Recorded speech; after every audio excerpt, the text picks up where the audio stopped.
Opening Drive on 101 ESPN.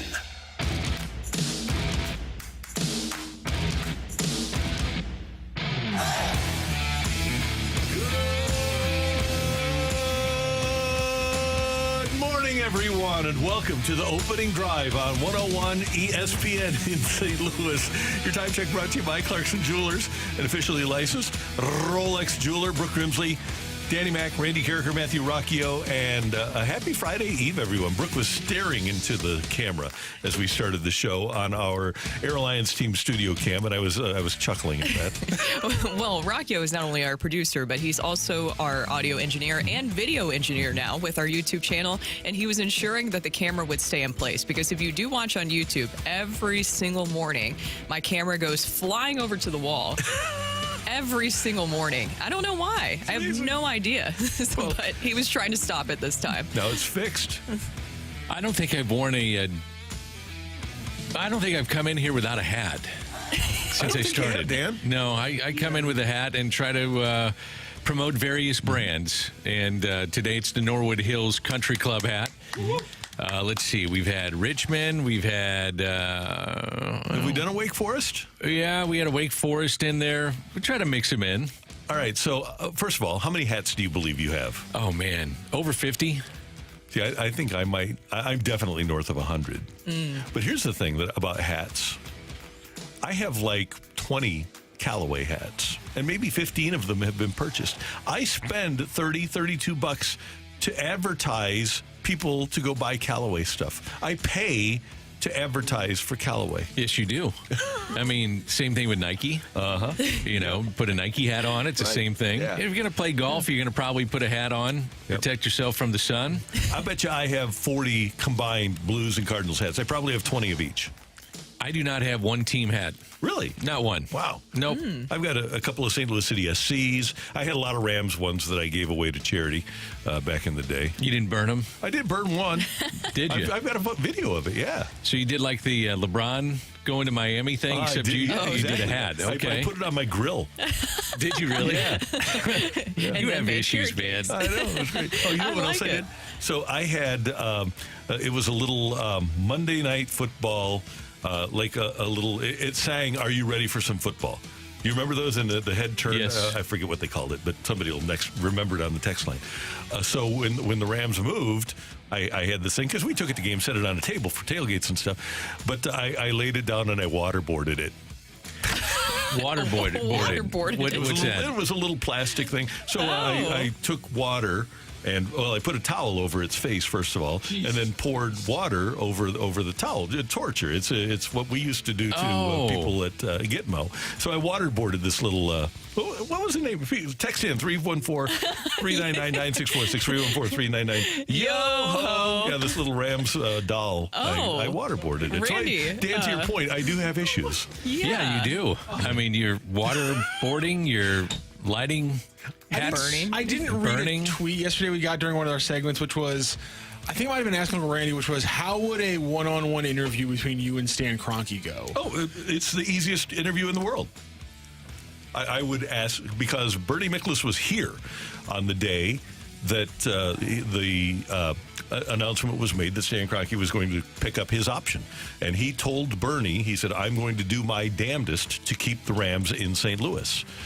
And I would say, okay, I've got this quote, and I would read it verbatim. I would say, "Did you say that to Bernie Miklasz, a very reputable, award-winning columnist?" He would have no choice but to say yes. And I would say, "What was your damnedest to keep the Rams in St. Louis?" I don't even think it'd get to that point. I think it'd get physical. Oh, no. That's my point. Thank you, Dan. It'd get physical straight away. You just go up and tackle them and then start beating on them. He would never acquiesce, never in a million years acquiesce to an interview with me. Ooh. Never. So he just knows. keep fire and water away from you during that interview. No, it was just a doll. Did you put pins in it? No, it was plastic. Oh, okay. Oh, We still okay. put pin in that. Let's see if we have. Do we? Wasn't a beanie. Dan, I'm slightly concerned. Yeah, there's I a few things going on here. I have some questions. Somebody's got it. I have some There's a questions. little plastic doll that the head turned and said, "Are you ready for some football? A Monday night party?" It was Rockin' Randy. Rockin' Randy, that's what it was. Mm-hmm.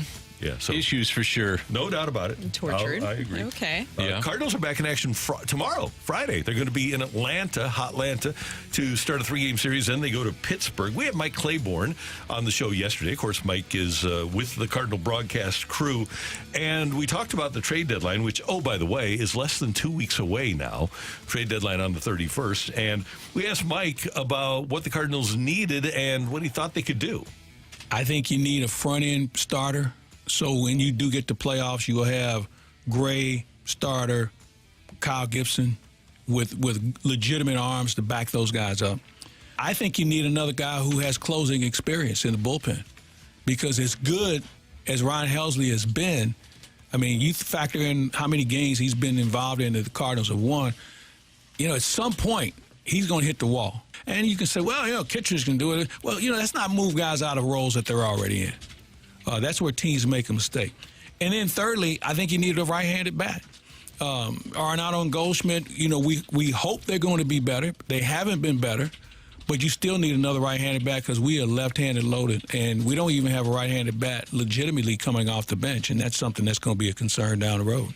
The Cardinals have a lot of prospects. They would have, if players are available, the wherewithal to make deals.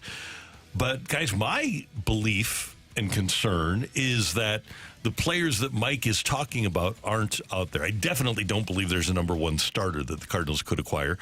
A closer, a reliever with closing experience. That maybe the Tanner Scott guy from Miami. I like him. Yeah, I've been saying that forever. He'd be a nice addition. But then it's interesting. We've all kind of scoured the teams that are out of it for a right-handed bat, and nobody can find one. No, there really isn't. I was trying to think about that last night. You have Kevin Pillar, who's out there. Now he is 35 or 36 years old, I believe. Mm-hmm. You also have Luis Robert Jr. as an option, but other than that, there's really not many right-handed bats out there.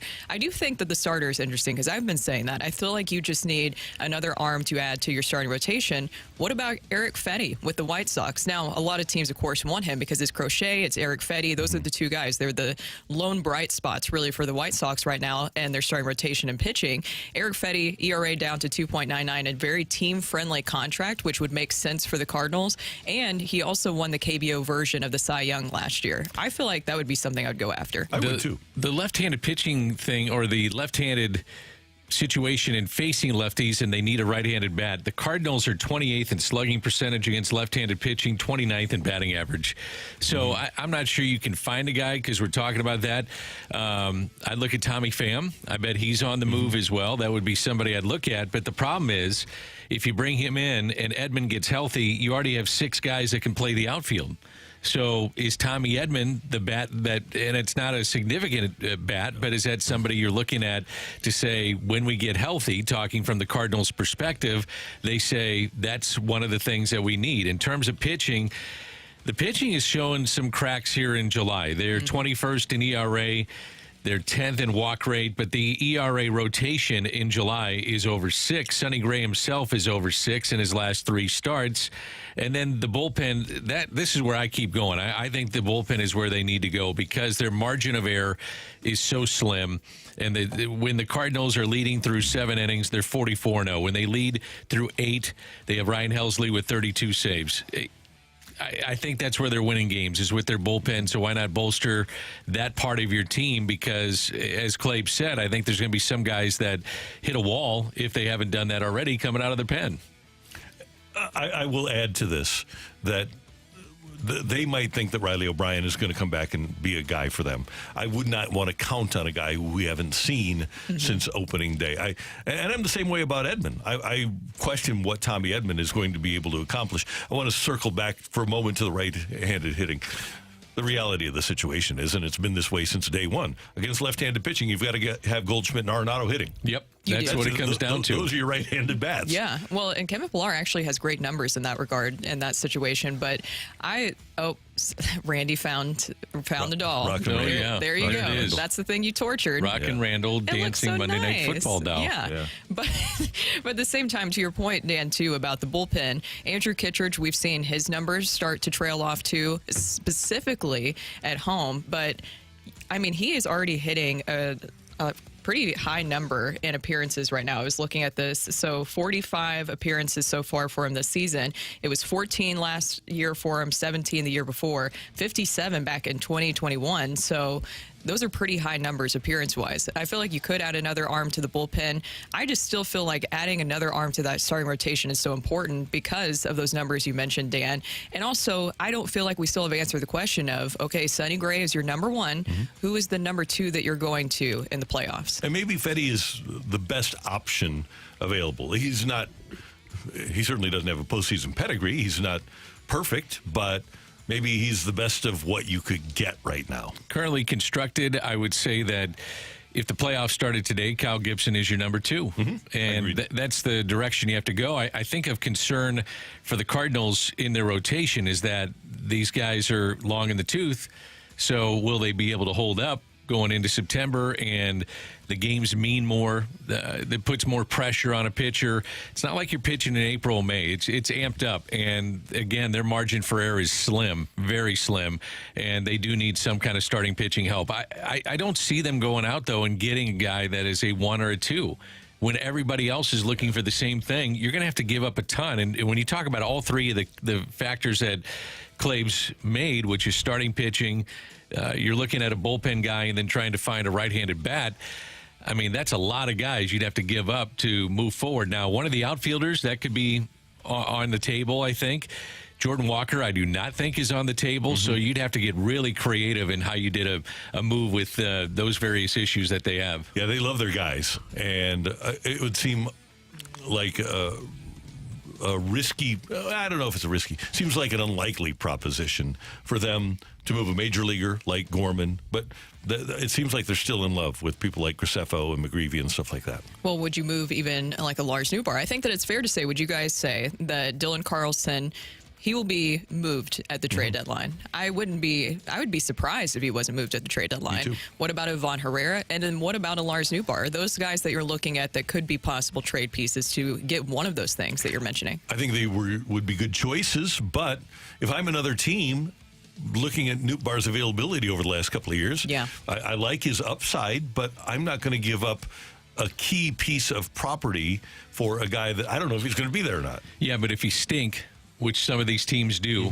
not many, but if they stink, you look at controllable years and you say, maybe this guy stays healthy with us. You know, that's the give and take with a trade. Is there's a little hope with that too, and we get him in our system. He stays healthy. All of a sudden, we get 4 or 5 years of control with a guy that can play outfield for us and play all 3 outfield positions. And that's the upside of what he can bring to any organization right now. Yeah, and obviously, if you're another franchise and you look at a Rosarena, you look at Garcia, you look at Lane Thomas, you say, okay, the Cardinals, they can identify, they can spot talent. They just haven't gotten a whole lot out of it at the major league level. They can't.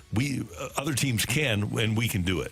What about Tommy Pham? I thought it was interesting that you brought him up earlier. Do you think that he would be a possibility? Would he want to come back to the Cardinals organization? How would they feel about it? How do you feel about him being an addition to the clubhouse? I know that he obviously provided a lot for the Diamondbacks, too. And if you looked at some of the White Sox numbers this year, when he was in and he was available, he actually does help the team. But there's also the other side of Tommy Pham. Yeah, I'll take him. I would, too. And I think they know him. And the other thing, if you're Tommy Pham, you're saying, I want to go to a place where I have a chance to win. I want to get back into meaningful games. I would think that he would say that. And as far as his stuff in St. Louis, I think he would welcome that. I don't think there's an issue there. And to Kevin Pillar, he has mentioned before that he is going to retire. This is going to be it for him. He just got to 10 years of service time. There's been a lot of mileage on the body. And with him, I would say that as much as he probably is comfortable where he's at and has a chance to finish his career and be comfortable, get uncomfortable and have a chance to win. And before it's all said and done, I think that's what certain guys at the tail end of their careers are looking for if they have a chance to win. They want to win. That's Dan, that's Brooke, I'm Randy, and this is the Opening Drive on 101 ESPN. Coming up, get your text into the Air Comfort Service text line 314-399-9646, 314-399. Yo-ho! Yo-ho! We've got Sick of It next on 101 ESPN.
Got coming up on the show, Greg Amsinger, allegedly going to join us at the bottom of the hour. I don't know for sure. Allegedly.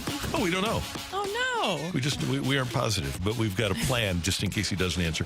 And then Hall of Famer Aeneas Williams, one of my favorite people, is going to join us for the 9 o'clock hour. He'll be here in studio, former Rams cornerback and safety, and now a pastor here in St. Louis, and doing great work in our community, and one of the people that you need in your community, people like, well, there's only one, Aeneas Williams, and it'll be great to have him in studio with us. Time for Sick of It. Get your text into the Air Comfort Service text line, 314-399-9646, 314-399-YO-HO. Brooke, what are you sick of today?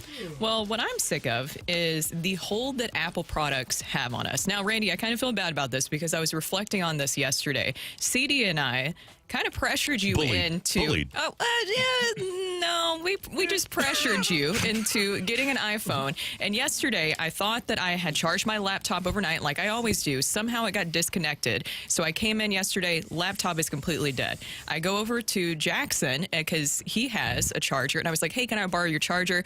Bring it in here. You guys saw this happen. And I tried to plug it in.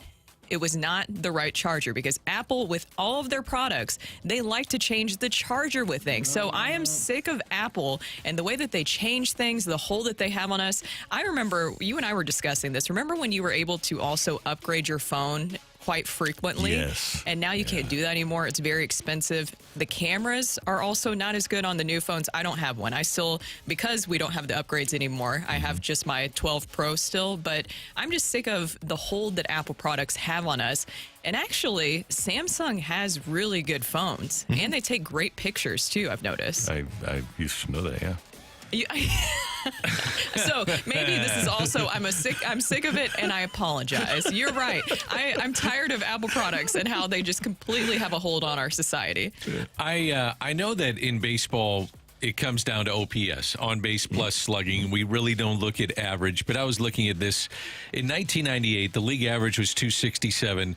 Currently, the league average is 243. I'm sick of batting averages being so low. You still have to get on base. Now, I understand it's on base with walks or hit by pitch, but I like to see the average up. I like to see the guy that's hitting 300, and there's so few that are doing that. I'm sick of guys not hitting 300, and I'm sick that this is the direction that baseball is going currently.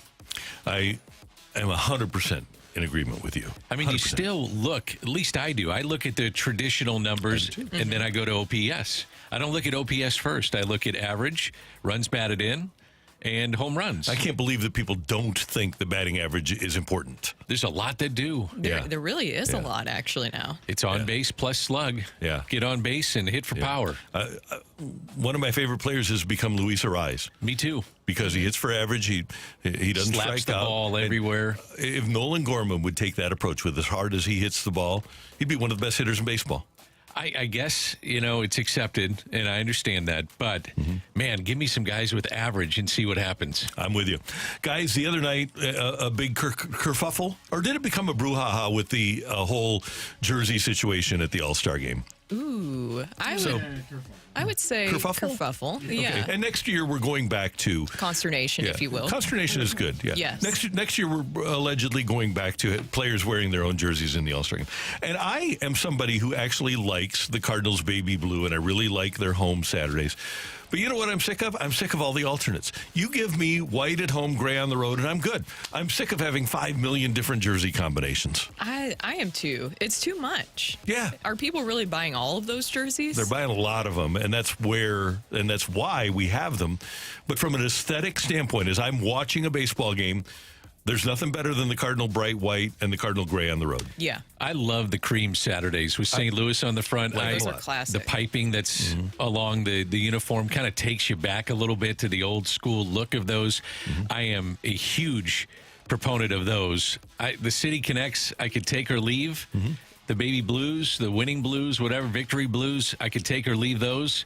Give me the Saturday jersey more than what we see just on Saturdays at home. I'd love to see it every Saturday. It just looks so classic and just nice. I don't know what else to say about it other than it just looks really nice. Yeah, and let's look at it this way. The Cardinals haven't been to a World Series since they started doing that stuff.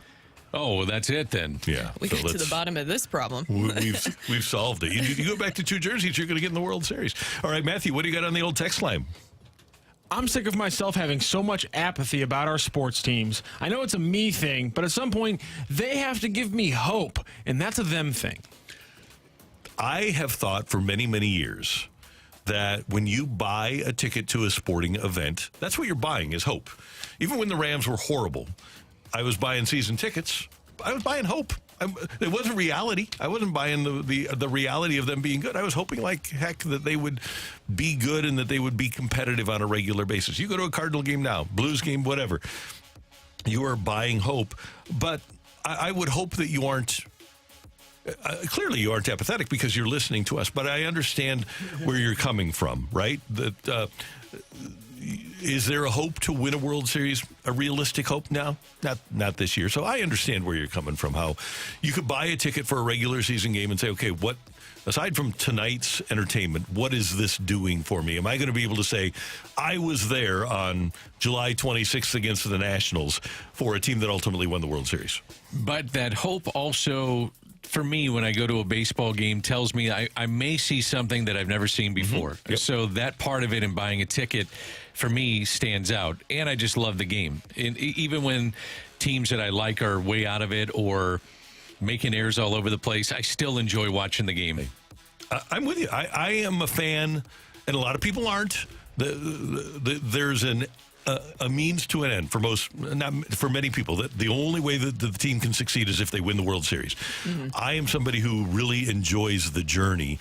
And over the last couple of years, the Cardinals have had a lot of young players that are ascending that hopefully we'll be able to get to see in that championship venue at some point. So I've enjoyed the journey of watching people unexpectedly, like Burleson come along and be a really good player. Brendan Donovan come along and be a really good player. Ryan Helsley turn into what he has turned into. I enjoy that journey too. So even when they win 71 games, I can handle that. But I understand where people are coming from as well when they're paying good money and the team isn't up to expectations. Yeah, the product on the field. But it feels like every single team, no matter the sport, always goes through highs and lows. Is there one team that has just been continually dominant throughout their entire existence? Even the Yankees have not been to a World Series since 2009. Yeah. They don't lose. They don't have losing seasons.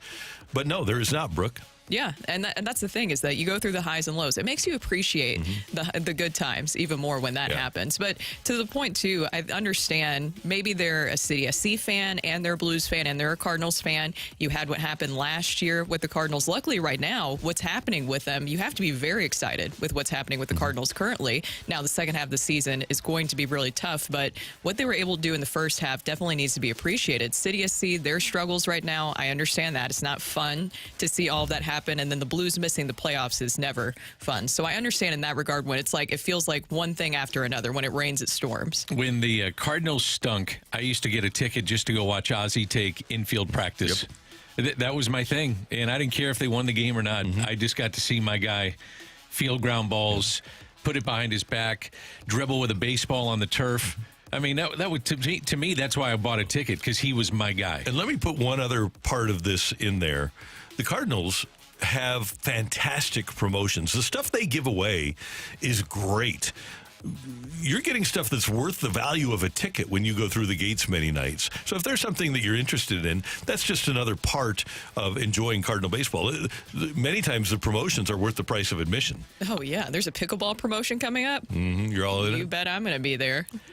I wonder if the Cardinals had to work so hard to get where they're at right now, if that's taken some out of them. Like the break, to me, the All-Star break came at the right time. I wonder if they're running on fumes, and if they're going to run on fumes a little bit in the second half. There is something to that when you fall so far behind and have to get back, and it's just a crawl, but it's really intense games. I wonder if that's going to have an impact on them in the second half. See. A couple of more, Matthew. What do you got? I'm sick of the Olympics already. Ooh, man, that didn't take long. I like the Olympics. I enjoyed the basketball game yesterday as we drilled Jokic, Serbia. USA. Serbia, by a vowel, by the way. Also a bench. Yeah. SJRB something A. That's what you were Yeah. So they don't even know how to spell their own country's name. So I'm kind of sick of them. It's like But it's a no, different language or something. Yeah, I'm not sick of this Olympic basketball team. It's going to be fun. This team is loaded, and they're going to be so much fun to watch. It's a super team. It is. And Steve Kerr has coached a super team already, so he knows how to handle it, too. Despite hosting a show down the hall, apparently Tim McKernan's texting in. I'm sick of the red cap on the road. Need Navy caps every time on the road. Tim, are you texting in while working? I'm fine with that. He's right. Yeah. I miss the Navy caps. I do like them. They look nice. And the gray, road gray with the Navy caps is fantastic. You know what I miss? I miss the all-black shoe like it was in the 1960s. Yeah. I kind of miss that. I do, too. That was a Old school. uniform, old-school kind of look. I like that All look. right, calm down, Davis Payne. What do you mean? He hated David Perron's white skates. Oh, okay. Come on, Davis Payne. He may have won a Stanley Cup since he left here. Where was he? He was with the Kings, I think, when he won his cup. Okay. He's still bouncing around somewhere. To figure out where he's at. Sorry, can I bring this up real quick? To my question where I asked, is there been a franchise in all sports that's been continually dominant? Somebody from the 636 said, Vegas has never been bad. That's true. Been around for a minute. Yeah. Continually dominant. Yeah. Even the Yankees, as you mentioned, Randy, they had down times. I always think of Don Mattingly's career. He did not get into postseason play until 1995, and it was that epic series with Seattle where Griffey scored, and it saved baseball in Seattle, but that was it for Don Mattingly. Even he, as great as he was, and he was great defensively, great hitter, all that stuff, still did not get into postseason play till the last year of his career. Isn't that amazing? It is. Yeah. By the way, Davis Payne with the Winnipeg Jets most recently. I don't know if he's still on their staff. He was on the Kings in their front Stanley office Cup. for the second one, I believe. All right, so there you go. An assistant coach with the Kings fired on April 11th of 2017. So Davis Payne didn't like the white skates. I like the Winter Classic uniforms. I was just thinking about extra uniforms. I like those. I do think too. those are sharp. The baby blues or the whites that they used in mini? The whites in mini. Okay, I love the baby blues. I'm a fan of those too. Although I like them as just a special Saturday night. I'm fine with the current blues home sweaters, but I don't get to pick. No, you No. don't. You don't like the red old 1996 sweaters that they wore? Those were awful. I have a hoodie. Do you really? Yeah, the reverse retro. Yeah. I have one of those. I don't have any jerseys, but I have a hoodie for that. I actually see a lot of people wearing it. Yeah, people like stuff like that. The one that I did not like the blue with the blood stripe across the bottom. That's the one I'm thinking of. Oh yeah, no, that Terrible. The regular retro, no, that was terrible. You're out on and that. The reason that people are attached to it is because Gretzky wore it here. Yeah, I agree with that. Yeah, I just don't like it. I'm with you. The numbers Nasty. are stupid. I agree with you 100%. Coming up, we're going to try to call Greg Amsinger. Let's see what happens. Next see up, what 101 happens. ESPN.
This is Rocky with your Sports Center update, driven by Johnny Londoff Chevrolet and Johnny Londoff Autoplex. The Cardinals are back in action, starting the second half of the season, facing off against the Braves tomorrow.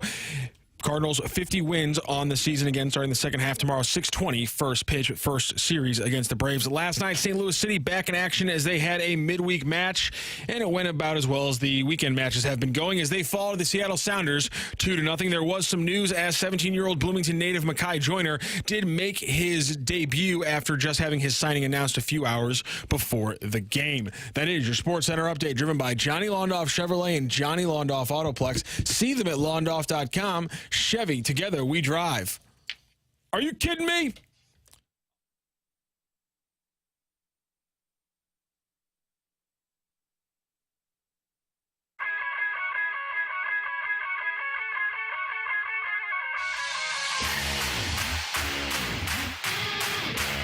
Greg Amsinger was in Texas for the All-Star game this week, and apparently it's tarred, so he didn't answer his phone.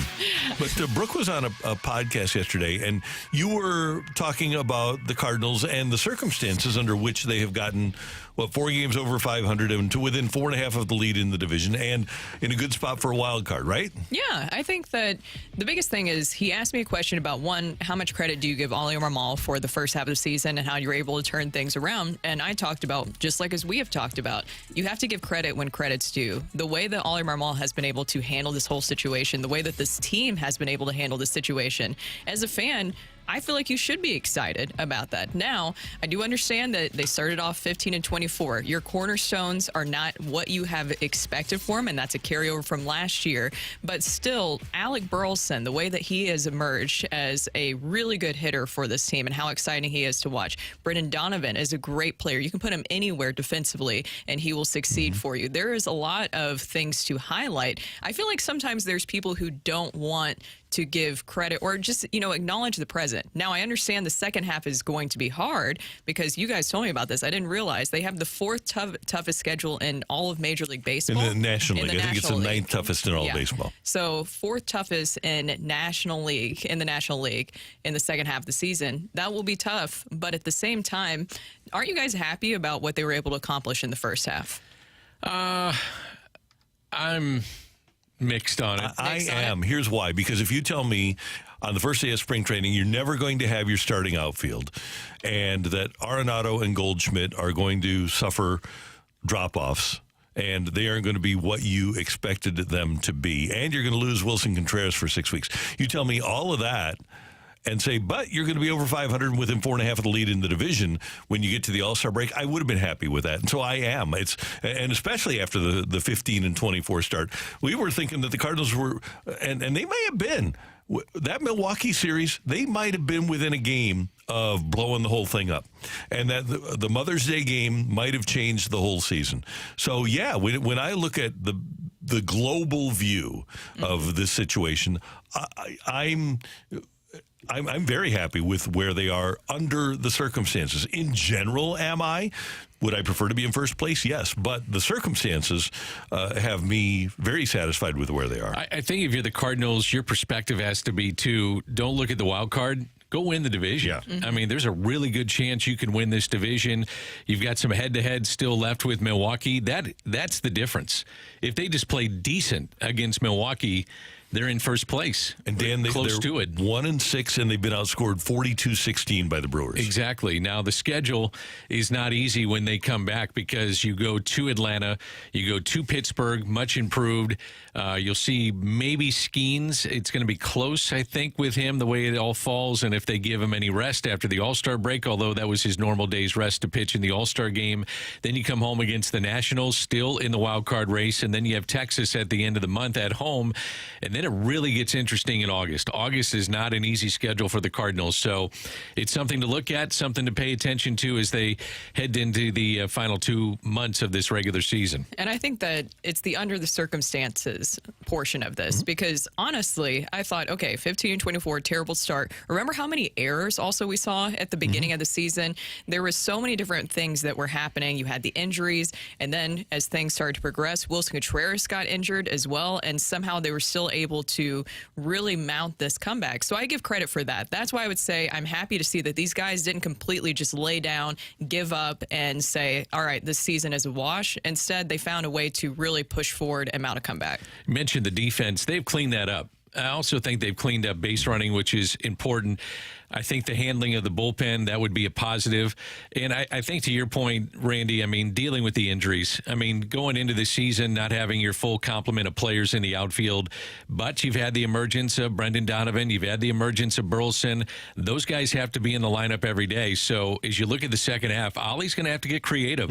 You know, when Tommy Edman is here, Newpar healthy, you got to get a little creative here in the second half, and that's going to be fun to watch. I'm not so sure that I sit Ciani against left-handed pitching. I might just send him out there every day. And if Tommy Edman is back, you know, Tommy's going to get his opportunities, whether it's at second base. Maybe he becomes, although I don't think he will, the option at shortstop. At some point, you have to play Crawford. Crawford's only got, 57, 59 at-bats in the first 96 games. And that's he's okay with that. He's fine with it. But you just can't sit him there and give him no at-bats and say, Tommy Edman, you're going to be my backup shortstop. So you can find spots for Edman. That's my point. And I think that Ciani's defense is so good that I would, even against left-handed pitchers, have him going. And Dan, you mentioned a couple of days ago, or maybe yesterday, Ciani needs to bunt more. And against left-handers, that would be a valuable weapon to have. Yeah, and I can't send him to the minors. He's meant too much to this team defensively. And I said this in the first segment. When Edman comes back, they're going to have 6 guys that play the outfield. So does that mean Carlson to the minors? Do you trade him? I'm sure that's on the table. Ciani to the minors. Do you DFA Brandon Crawford? I think these are all things you have to think about as you move forward. Yeah. But you got to be healthy to make these moves, though. And we'll see if they stay healthy. Take it or leave it. Early take it or leave it. On August 1st, Dylan Carlson is a Cardinal. Ooh, I'm going to have to leave it. I'm going to leave it, too. Yeah, I don't think that there's any way. I think there's a way. Okay. I do. You know, he's got options. And anytime you got options, you had flexibility. I think if he went to a different situation, less pressure, maybe a new just a new atmosphere for him. It wouldn't surprise me if he became a really good player, knowing he's going to play every day. And I'm sure this has been really tough on him because he went from being an everyday player to being a top prospect to now being a bench guy. And that's not an easy thing to do. That might be, if we want to play proposed trades, that might be the move to get the Tanner Scott kid from Miami, is to send a Carlson for him. I guarantee there are teams that say, we would like to have a Dylan Carlson. We have a non-pressurized situation. He's cost-controlled for a little bit, and maybe if we get him a chance to play in a different change of scenery, he could be the kind of player that everybody anticipated him to be. From the 618, I'm not happy or pleased because my entire view of the team is that we don't have the starting pitching to make a deep playoff run. So going back to what we were talking about with the trade deadline, is there a trade that Mozeliak can make that would really change some of the other more negative perspectives that some people still have on this team right now? I don't think that trade's out there. I think that trade was there at the end of spring training when the Padres got Dylan Cease. But I don't think that trade is out there now unless somebody, they believe that Crochet can pitch down the stretch in September and into the postseason. But the Cardinals aren't a team that takes chances with innings with young pitchers either. What do you guys think, though, about the fact that Mo is, by all accounts, he's got a year and a half to go. He'll retire from the spot that he's in after this season. And he says, you know what, I'm going to go for it. He's done it before. You know, he's made big deals. You look at 2011, you look at going to get Matt Holliday and DeRosa and some of these guys that he went for at that time. That wouldn't necessarily surprise me if he said, you know what, I'm going to go for it. And after what happened last year, we owe it to the fan base to try to put the best foot forward. I'd like to see it. I would like to see it too. Maybe that's another part of this. Is there a lot of fans that you think that are out there that want to see not a safe move that we've considered maybe in the past, not a safe move, but a big splashy surprise move that you're not expecting from this team? I feel like there's a lot of fans who are wanting to see that. Last time, realistically speaking, the last big splashy move they made at the deadline was probably Holiday.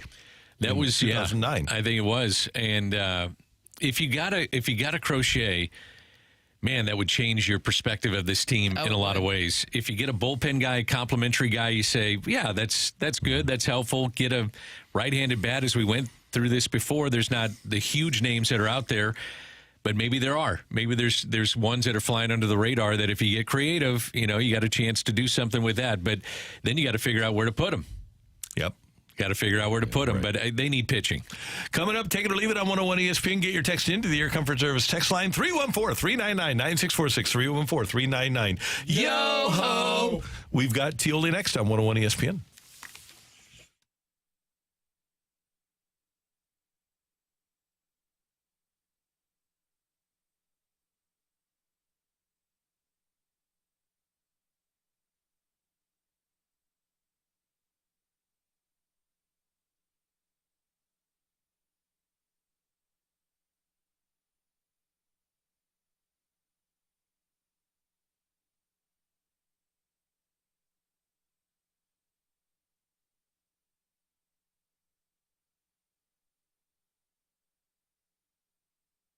Introducing Good Gravy, Holiday World's new family coaster. Got tickets now at holidayworld.com.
Over $10,000. That's the average amount of money people in the U.S. are now spending on gas, groceries, and dining in a year. 10 grand. That's crazy. You have to download Upside, the free app that gives you cash back every time you get gas, groceries, and dine out. That's right. You can earn real cash back with Upside just for buying the things you're already buying. You can literally start earning cash back today. Last year, I made $400 cash back just on groceries. I can use my debit card or stack Upside's cash back on my credit card rewards. I use Upside every time I fill up, and I've already made around $300. Download the free Upside app now to earn cash back every time you buy gas, groceries, and dine out. Plus, use promo code BREAK25 to get an extra 25 cents per gallon on your first tank. You can cash out anytime right to your bank, PayPal, or a gift card for Amazon and other brands. Just download the free Upside app and use promo code BREAK25 for a 25 cents per gallon bonus on your first tank. That's code BREAK25 for a 25 cents per gallon bonus.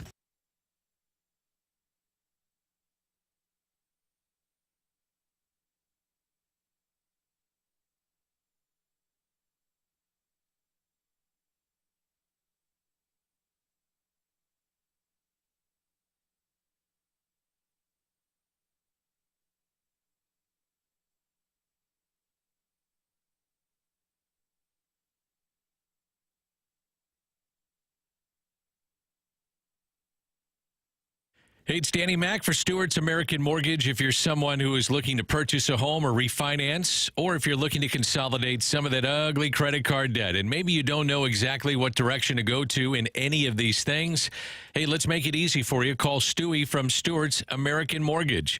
He's going to help you every step of the way. If it's a new home you're looking to purchase, he'll get you to the closing table fast. How fast? Try 10 days. And he'll get you the best interest rate possible. He also has the bagel loan, and that can help you out too. too. So what's the bagel loan? If you borrow $200,000 or more, there's no underwriting fees, no appraisal fees, no title fees, no lender fees, and no closing costs. Stuart is your guy. He makes it easy. Any questions on rates, the industry, the trends, give him a call. Call him directly or text him his personal cell phone, 314-324-4440, 314-324-4440, or you can Google the bagel loan. NMLS number 226715.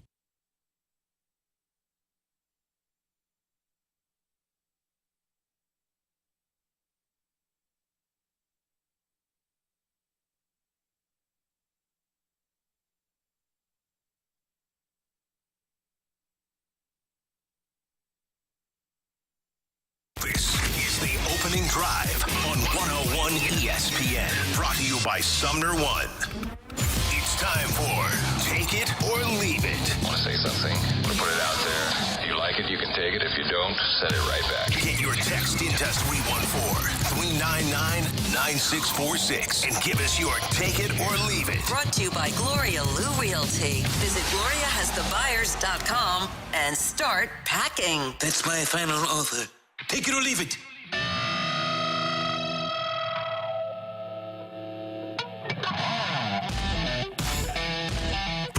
Dan, Randy, and Matthew. Time for TIOLI here on 101 ESPN. And kids, I'm not sure that you're aware of it. One of us is that after an 11-year absence, EA Sports has brought back college football. It used to be NCAA football. Now it's college football. Take it or leave it. With this knowledge that after an 11-year absence, EA Sports College Football 25 is on shelves. Take it or leave it. You're surprised that we have a chipper and awake and hale and hearty Matthew every day. What time are you staying up to being the offensive coordinator of the Coastal Carolina Chanticleers? What time do you get to bed these days? Last night it wasn't because of the game. Last night it was because of a different football game as City played well into the night in Seattle. No, I'm still going to bed right at midnight. That's my final drop dead point. Come on, Rachel's not listening. You can be honest. She's well aware of when I go to bed. One of the all-time great sports stories is that the Rams back in 2001, 02, 03, they had a rookie cornerback, undrafted guy named Dwight Anderson, who was having a great camp. And the night of the Madden release, he goes out and buys the game, plays the game all night long, and gets cut because he overslept. Because he was playing Madden. How about guys that are playing video games and actually get hurt? There's some that, who is the lefty that the Cardinals signed coming out of the bullpen, $30 million contract? Brett Cecil is his name. Yeah. Joel Zumaya? Joel Zumaya was another one. I forgot about Brett Cecil loved his video game. Absolutely. Dedicated to his Yes, he did. The least talked about video game and sports story, because it never went bad and there was success behind it, is that I don't think anyone realizes that the San Antonio Spurs, throughout the majority of those early wins with Robinson and Duncan, and then into the ones with like Avery Johnson and Tony Parker and Manu, they would bring multiple like desktop computers on the road with them on multiple stops, because they would get into a room, they would set up like 5 desktop computers, and they would play like StarCraft or Halo against each other for hours. And then these guys would go out and methodically beat you 87-74 and then win a championship on your ass. But all the while being the nerdiest team ever, playing video game LAN parties in the early 2000s. It's one of the things that bothers veteran baseball people is that the players can't wait to get out of the locker room now and get back to their hotel or their house to play video games. Yeah, I don't think it's just the baseball people. It feels like every sport, hockey, football, all of that. I have 3 kids. I'm up at 5 a.m. every day. I'm on the new game until 1 to 2 a.m. lately. There you go, see? Totally worth it. That was the end of it. Yeah, totally worth it. Oh, man, I'm dragging right now, man. Does it live up to the hype? Yeah, for the most part, I'm giving it a 9 out of 10. The things stopping it from a 10 are extremely nerdy and will probably not bother as many people, but they are bothering me. Chanticleer's scoring a lot of points. We're doing good. Good. We're doing good. Chanticleer's having a good second season. I've already gotten through one. Oh, nice. All right, take it or leave it. We were talking about Riley O'Brien earlier. Take it or leave it. We will see him in the second half of the season for the Cardinals. All Irish, take it. Yeah, take it for sure. Riley O'Brien. You think he's watching the Open opening day. He's been out since opening day. Yeah. He'll be back. Riley O'Brien. Yeah, hasn't pitched since opening That's day. Riley O'Brien. I think you're going to need fresh arms coming from somewhere, and whether it's trade, He's probably. fresh. He'd be plenty He's fresh. Bring him up. Let's see what he's got. That's why Brand you do new. it. Right. All right, take it or leave it. I mentioned this yesterday. We kind of glossed over it, but take it or leave it. The All-Star game should have no clock whatsoever. Let it play out. Let it not be like a regular season game. Do in-game interviews with just one guy so you learn more about particular players and have no clock whatsoever for the All-Star game. I'm going to leave it, but how about doubling the clock? Rather, so that you That works, you yeah. don't have 40 seconds between pitches. So you got over a minute? Not between, like every pitch, the maximum you'd have would be like 36 seconds between pitches rather than 18. Do you guys pay attention when I do? It catches my attention when they interview a player in game. And I don't care if it's during a guy that's in the dugout, a guy that's on the field, which on the national games they'll do the dugout stuff. That interests me. Me too. I like it. I do too. Now, it has to be the right player, I think is the thing, is that it has to be a player who has that personality, doesn't get too distracted. Have you seen like the Apple TV curse that a lot of people are talking about how they've mic'd up players and then they kind of don't do well during the course of the game? Who was it last week? There was a shortstop. Was it Lindor? I think it might, who had the error while they were talking to him. Yeah. I think it might have been Lindor. I'm blanking on it, but I remember I have it in my head. I'm just blanking on which player it was. Yeah. So I think a player with a really good personality. I'm not sure it's. I know a lot of fans do not like it. The in-game interviews for the players on the field, which I understand. I like it personally, but I understand where they're coming from because it is a distraction. How could it not be? But get a pitcher, get Adam Wainwright mic'd up for a game in the or a game in the dugout for a half inning. I think that's good. Remember one time ESPN had I think it was Anthony Rizzo during a spring training game, and Rizzo's doing stuff from the Sandlot. It was fun. It was very funny. Oh my God, oh my God, oh my God, oh my God. And it makes you watch. Yeah. It does. Makes you listen. Yeah, it was so good. it's good stuff. Yeah. All right, what do we got on the text line there, sir? Take it or leave it. Take it or leave it. Some people out here drive like Georgia football recruits. I'll take it. Yeah. Oh, come on.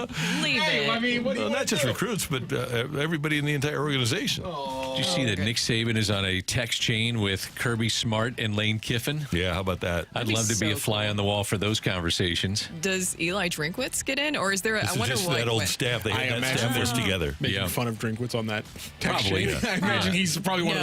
of the most common shots on that text chain. I would love to know. Did you guys see the thing yesterday from the Alabama offensive lineman who was asked about Nick Saban not picking Alabama to go to the SEC championship? He goes, well, Nick said it himself. Don't listen to guys who are at home in their mom's basements, and I'm not going to listen to a guy who's playing golf all day. That's good. Pretty good. Yeah. Take it or leave it. The Riz Show is going to beat the Fast Lane this year in the Home Run Derby. So I was talking to Riz the other morning, and we love our fast lane guys, right? And you got a couple of former pro athletes there, so I'm going to leave it in general. But that being said, I'm team morning. Exactly. Yeah. Yeah. I will try to provide as much as I can, which will probably not be much, but moral support, more or less than anything. Can't be team morning. She's listening on your show. I thought you were talking You're about team morning. me. You're- he was talking team about me. I thought you were saying Team you were saying like you were rooting with the other morning show. I was very confused. I was never. whoa. No, I got what you were saying, God. Randy. I knew what you were saying. I knew you were rooting for me. Now, there was some controversy about who actually won last year because we had that incident happen. Don't bring it to don't let them have the airtime for their falsehoods. Don't give it air. Okay. What happened last year? Well, so there was an They incident. lost. Yes. So technically, and I believe this, I saw it with my own eyes, but for some reason, the Riz Show saw something very different with their eyes. I don't know what's going on with them. Maybe they need some glasses. But the Fast Lane and I and Rockio, we did win the Home Run Derby. But remember, we told you the story. There was that incident where that guy just snapped his ankle because they did the little hamster ball thing. Oh, that's right. I don't know the best way to describe that. I'm Yeah, sure that's a there's good like way a to describe technical name for it, but that ended things abruptly. We couldn't continue on.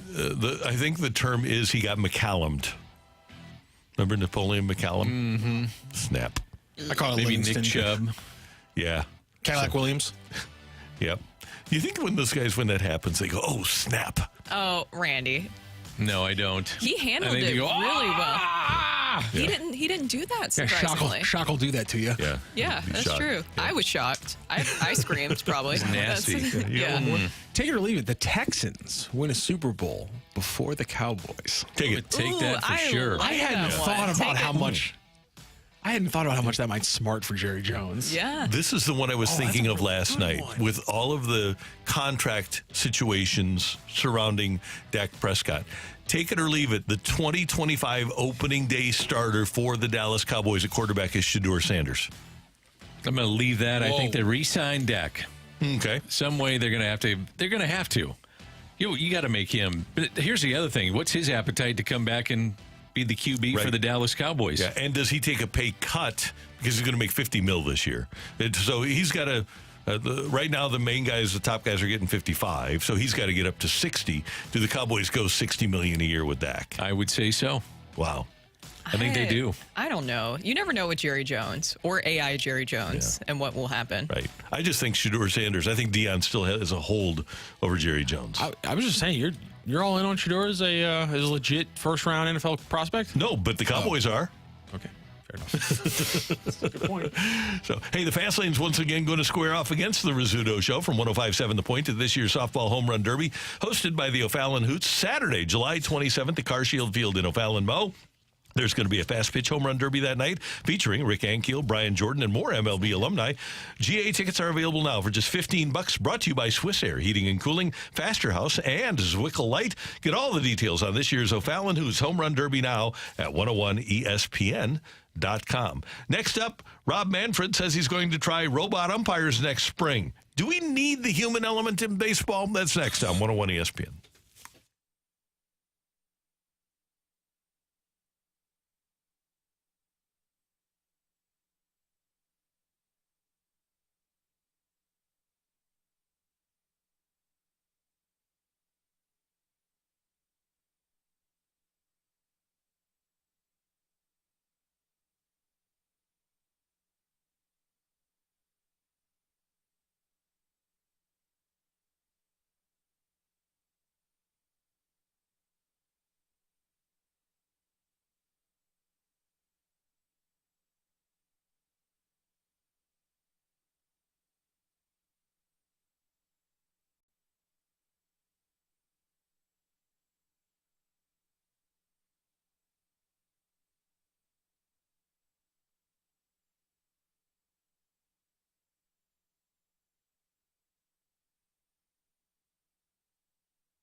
So it's time to sell your home, and you need to hear this first. There's a family in St. Louis that decided Gloria Lou was the agent for them, and things were going smoothly until the buyer failed to get their loan approved. You know what Gloria Lou did? She bought their house at the same price the buyer was willing to pay, so this family could still close on the original date. Folks, let me tell you, your typical agent won't do that, but Gloria Lou will, because her name is her promise. Your home sold, guaranteed realty, and that says it all. Your home sold, guaranteed realty means says that Gloria is going to buy that home if necessary. She's mastered the home selling promise by guaranteeing upfront and in writing to sell your home at your agreed to price and time frame, or she'll buy it herself, and that is guaranteed. And I guarantee you, your agent doesn't compare. So here's your next step. Get started. Call Gloria Lou at 314-325-6888, 314-325-6888, or simply visit her website at gloriahasthebuyers.com. You want to sell your home fast and for the most? Gloria's the way to go. As always, Gloria and seller must agree on price and possession date. To learn more, visit gloriahasthebuyers.com.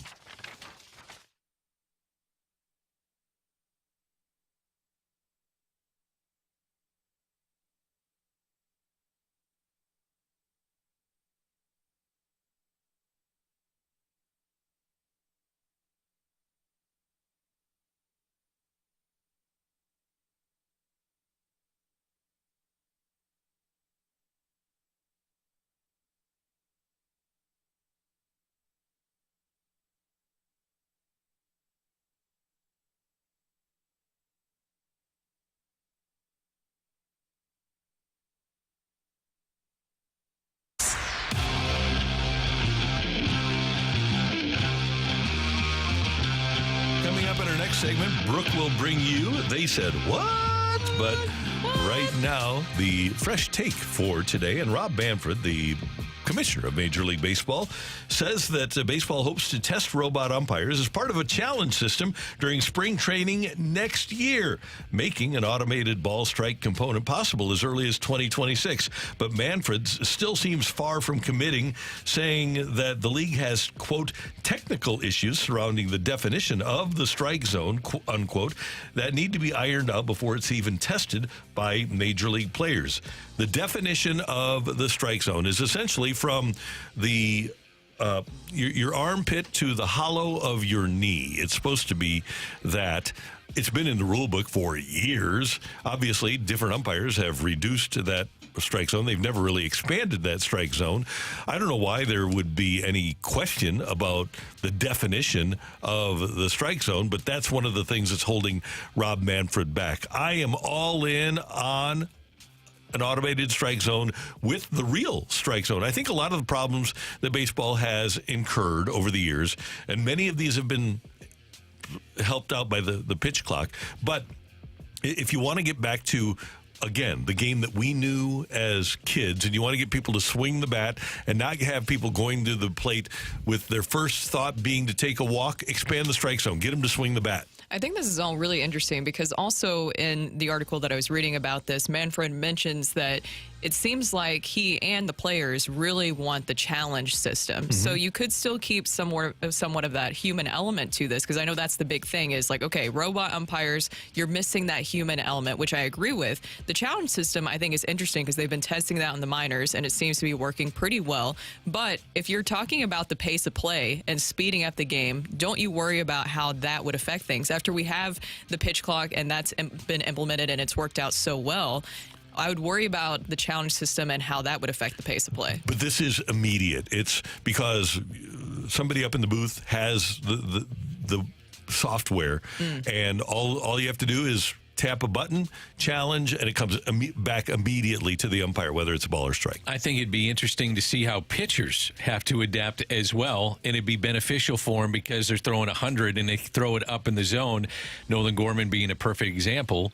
He's undisciplined, and a lot of times pitchers get him up with four-seamers up in the zone. So that would be something I would have to be looking at, is how pitchers maybe change moving forward and how all the players adjust. Now, players adjust fairly quickly, but it would be something of note for me to see how a pitcher would change his approach. The other part of this is the non-argument, and we've talked about this before. The human element allows you to have that great argument and allows you to get ejected from a game, allows you to have the human element, which I like. I was watching many years ago, I say many, probably 3 years ago, there was a ball that hit in front of the plate and then bounced into the strike zone. And the umpire said, I can't do anything about it. It's a strike, and guys are laughing out there. So those are some of the things I think that they'd have to clean up moving forward with an automated strike zone. What about the catchers? How much would things change for them? It'd be a huge change in the fact that Ivan Herrera wouldn't have to worry as much about pitch framing. Pitch framing would be kind of obsolete. I think that's a part of it that you'd have to look at it, be hitting first instead of defense being first. Now, throwing out somebody is a different story, but in terms of pitch framing, you don't have to worry about it. The strike zone is what it is, and that's out the door. Greg Amsinger did a game at the minor league level, did play-by-play for a game where they used the challenge system. And he said one of the things that the managers told him is that the pitchers are so emotionally invested. The only three people that can challenge are pitcher, catcher, manager. But they didn't allow the pitcher, because he's so emotionally invested, to make a challenge. So it was left only to the catcher or the manager, which pretty much leaves it only to the to the catcher, because the manager can't see well enough to challenge. So if it really does put a premium on your catcher paying attention and being invested and knowing exactly what a strike is. There are a few outliers in the game today where the umpires are just not very good. But I think what we need to remember is that, generally speaking, these guys are exceptional at what they do. Now, they're going to miss a call here or there, and the thing that maybe hurts them and hurts the game certainly is having the report cards that are readily available for the general public, and they look at that and say, well, this guy was terrible. Well, you got 95% of the calls right. And so do you want to get every single call right? Yes, you do, but the human element is going to miss one or two, and I think that's not a bad thing for the game. So we got a couple texts in about this. A lot of people have different feelings about the robot umpires and also the regular umpires, the human ones currently right now. From the 314, please explain why you want the umpires to miscall the game. That's what your human element is. It's literally breaking the rules of the game. Why would you want that? That's my issue. Is I do think that the robot umpires will force the human umpires to be better. And at the end of the day, just like in other sports, you want to get the call right. You don't want to have the call be wrong and have it affect the game. So that's why I'm on board with the robot umpires. Let me ask you, though, how would they be better? They'd get the call right, but like I said before, these guys are really good at what they do. They are. But if you have, and you really have to play it with strategy if you are the team, because you have a limited amount of challenges. And if you have a big pitch in the 8th inning that is incorrectly called, if you're the catcher, you want to get that right. I'm misunderstanding it then, because I'm thinking that every pitch is done with an automated strike zone. No, every pitch is, but there's a limited amount of challenges, like 3 per game. Yeah. Well, some people pointed out if it would be similar to, like, you guys have watched tennis, and when they do the line challenges, just how quickly that is shown. Would that be something that would be, is that like a good way to compare that? That's exactly what it is. It's the exact same technology. Okay, yeah. There's no delay. They get it to the guy in the top, puts it from the press box down to the umpire, and away they go. I enjoy that in tennis, actually, so that makes a lot of sense. Now, Dan, to your point about the human element of this, there's a lot of intangible elements of the game that could really be lost in the pursuit of the complete accuracy that you're talking about with the robot umpires. I understand holding people accountable and stuff like that, but they're not just rule enforcers, umpires are. They also contribute to the rhythm and even some of the drama of the game. Is that what you would be missing from it? Yeah, for sure. I just like it. Maybe because I miss the good old-fashioned argument. Maybe that's why I enjoy it. Yeah, I do too. I miss, umpire get into it with and again, Randy's right. Ultimately, you want to get all the calls right. That's the most important thing. But the human element gives me an argument, and I like that. I think it's part of baseball, and I would miss that. I would miss that a lot. The storylines, too. Certain managers with certain umpires, the history that you could follow and trace with that. That's part of it, for sure. Yeah. So it'll be interesting to see, because Manfred doesn't believe it'll be in place for 2026. He says there are just too many technical issues to overcome right now to lead him to believe that they could use it in spring training next year and then implement it in 26. Talk to some of the people in the minor leagues, and they do implement it at times in the minor leagues, and they say it's pretty easy. There's really not a bunch of technical glitches. There aren't a lot of arguments, obviously, and it's just like, hey, we move on with the game, and that's the way it's going to be played. And he said the accuracy is within 1/100th of an inch. the accuracy of the ABS replay system. So I guess it'd have to change with every guy. I mean, Aaron Judge should have a different. I mean, Aaron Judge gets really frustrated with the strike zone, and he's 6'7", and you can understand that. All of a sudden, the next guy is Juan Soto, and Juan Soto is 6 foot tall. So you got to make sure that the strike zone is able to float as much as it possibly can. That's the key for me. Have the strike zone called as it is in the book, and your game is going to be better. Brooke, Dan, Randy, coming up here on 101 ESPN. They said, what? That's next on the opening drive.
Hey everyone, it's Brooke here, and I want to tell you why I love the Missouri Athletic Club. It's because it really feels like I've joined a community. It's so much fun going over there. I go to the West location, and I work out with Christine twice a week. She's my personal trainer. It's so much fun seeing all the progress that I've made with her, and we also just like to catch up about life a lot. I also go over to the West location to play tennis. It's so much fun, and we are in the midst of pool season, and their pool over at the West location is the best in town. They always provide such a wonderful experience, and that's why I love my MAC.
Bro, what are you talking about, man? What you talking about? What the hell are you talking about? What you you talking about? Do you actually listen to yourself when you speak, or do you find you drift in and out? What you talking about? Well, I'm out, man.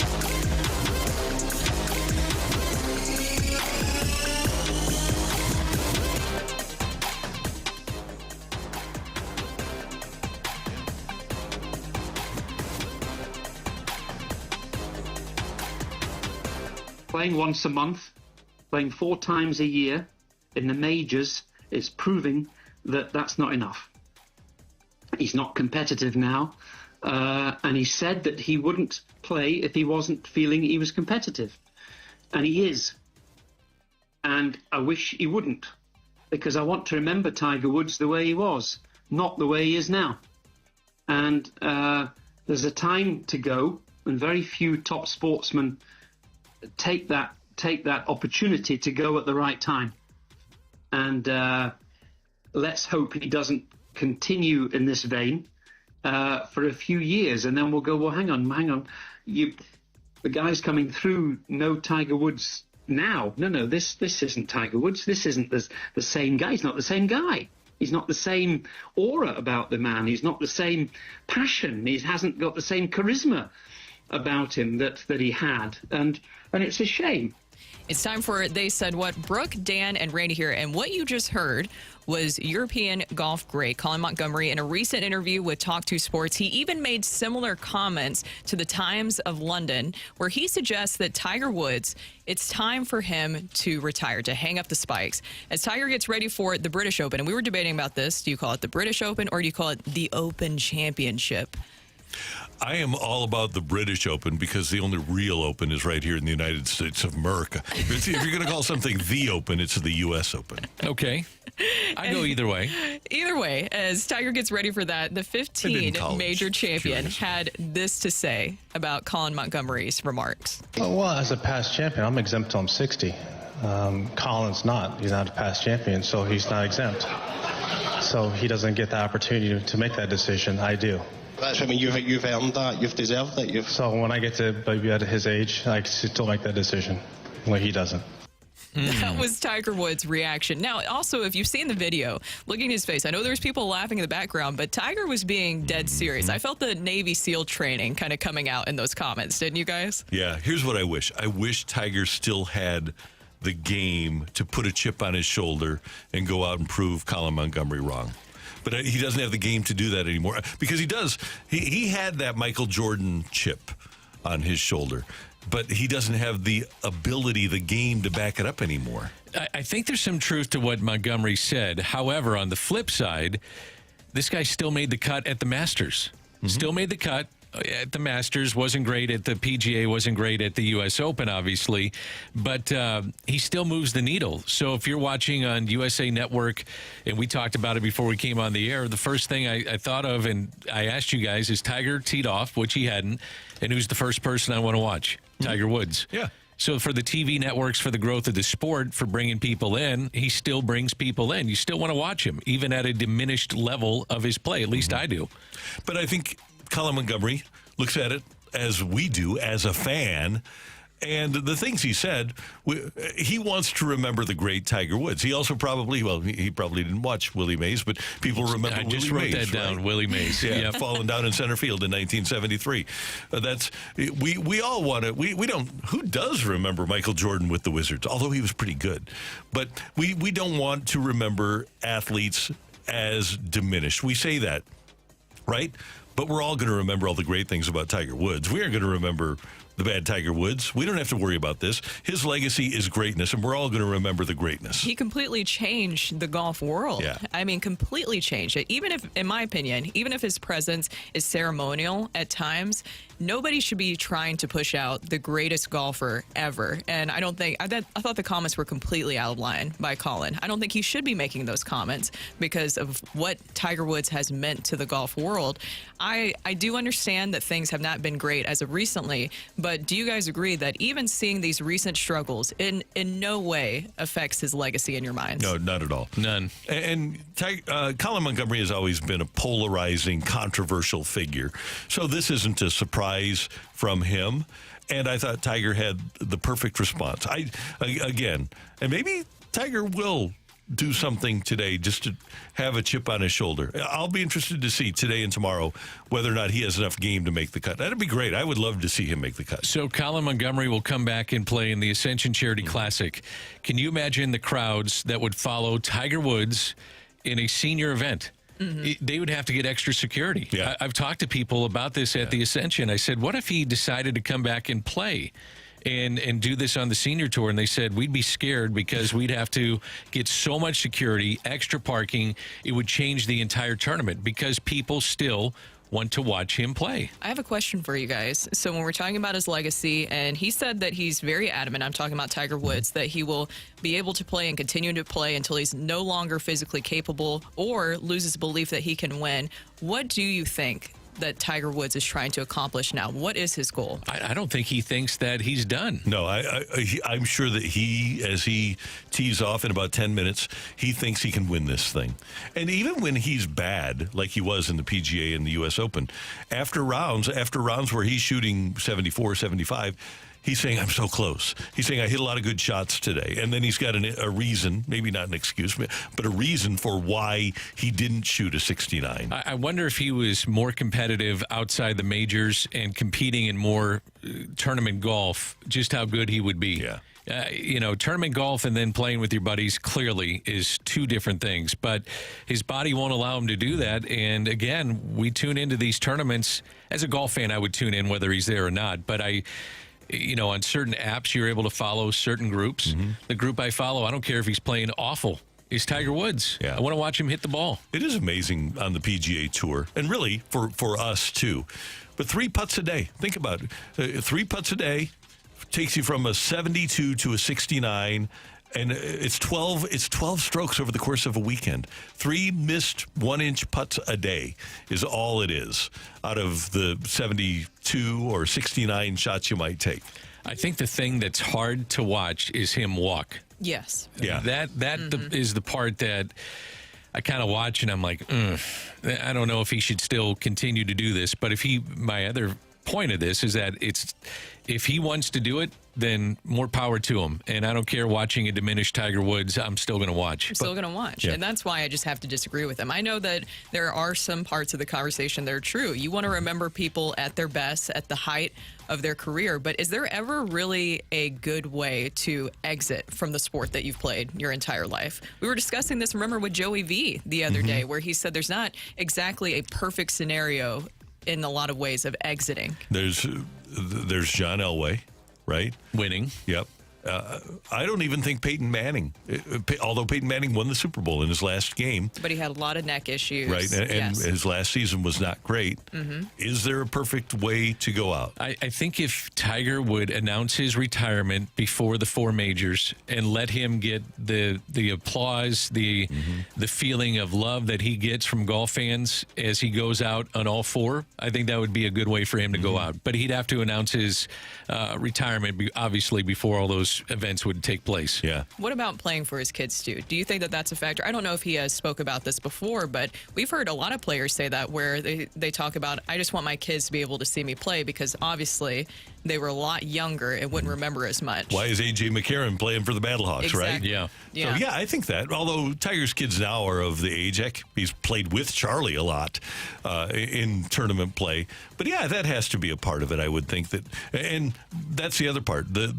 His kids never did get to see him great at the top of his game. They do have YouTube. Yeah. They do.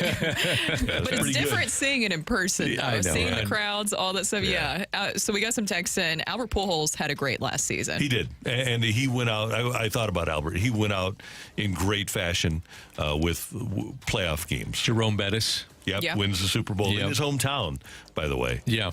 It doesn't get any better than Jim Brown, right? And he was 28, but he'd won championships. He was the best, and he went out on top, and apparently never had any regrets about the way he departed. Ted Williams went out pretty good. Stan went out with a hit. Barry Sanders. Yep. Still very highly productive when he went out. Yeah, so there's different ways to do it, whether personally or team-wise. But there probably is not a perfect... to be a great player that goes out still at the top of your game is really rare. And the thing with Tiger, too, even when he retires, he's still going to be a factor in golf. Yeah. He'll still be a major presence. He's serving on the policy board, the players' policy board. He's still going to have a major say in what happens with when they do come into together, Live and the PGA Tour. So his voice is still going to be a major factor in the game of golf. Justin Thomas, by the way, has a one-shot lead in the first round at the Open, British Open. He's at 3 under. Alex Noren, Nikolai Hedegaard, Justin Rose, and Russell Henley are also at 2 under, tied for second place. You think I said that? Nikolai Hogard? Hogard, okay. Hojgaard. Hogard. Yeah. Hogard. I don't know why he just doesn't go Hogard. It'd be a lot easier for me. Probably right. Change your name, buddy. Work on that. I think the fight is next. Him and Oberg. Or how are they? Aberg with a little O above the A. No, I don't like that. I don't either. I don't know. I wonder what that's called. Anybody know? With the little circle above the A for Oberg? Tilde or something? Yeah. Or That's a good question. Ooh. Yeah. Tom Newton. What was the thing that Tom Newton had? The umlaut. Tom Newton had the umlaut above the U. But I'd like to know what the little thing above the A is. I need to know. I need to know. Do you think Brian, who you're about to face again, also has like the little thing Probably over the A? does. Yeah. Ryan. Is it Brian or Ryan? It's Brian. Brian. Oh. Yeah. Yeah. Okay. I'll know if he gets into the Hall of Fame. Oh, Randy. He's a big fan of yours, man. You should know that. It was his birthday We'll find out what he did on his birthday. You guys can.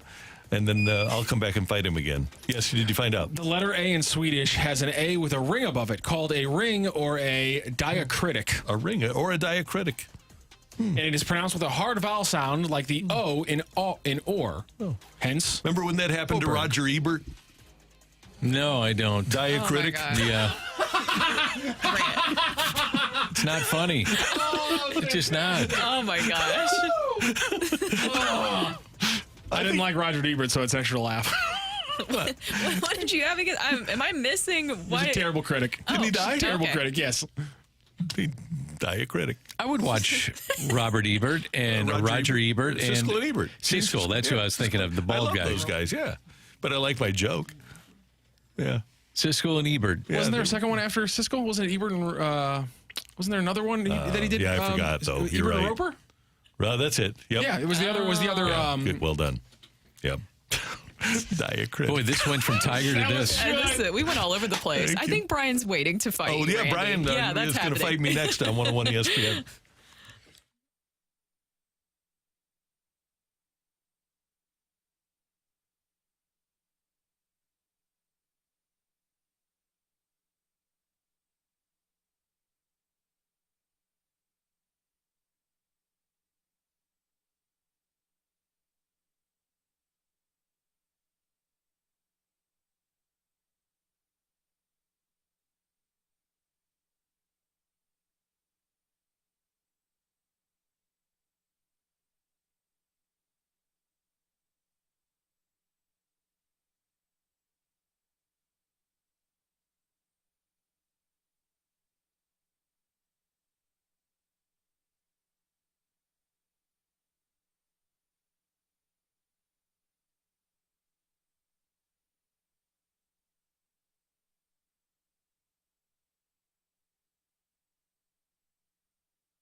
Everyone, it's Brooke here, and this year we decided it was time to make a major upgrade to our home by updating our bathroom. We have this house in U City. It's over 100 years old, and we love it, but we never exactly loved our main bathroom. So we decided to reach out to one of our great sponsors here of 101 ESPN, and that is E&B Granite.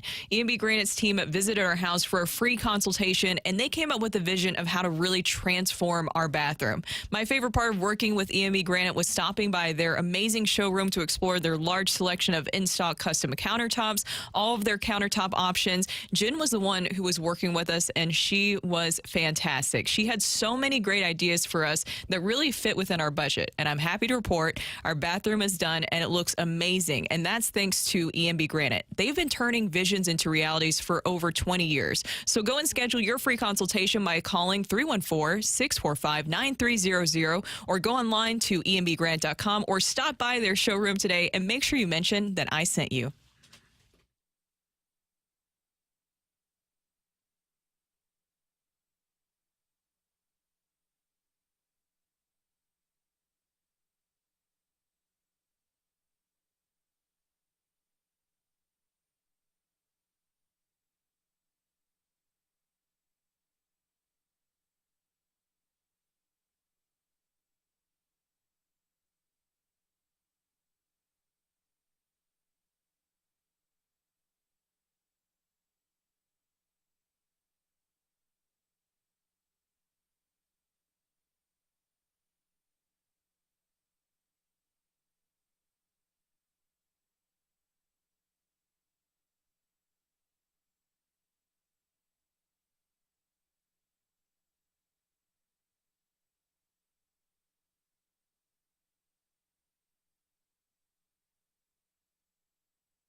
This is Rocky with your Sports Center update, brought to you by Saliga Heating and Cooling. Cardinals will be back in action tomorrow, starting the second half, facing off against the Braves in their first series. Last night, St. Louis City SC was back in action on the coast, facing off against the Seattle Sounders in a late game, and they fall 2-0. 17-year-old Bloomington native Mekhi Joyner did make his debut with the team. And in other news around sports last night, it was Caitlin Clark with a WNBA record 19 assists. That is your Sports Center update, brought to you by Saliga Heating and Cooling, an independent American Standard heating and air conditioning dealer.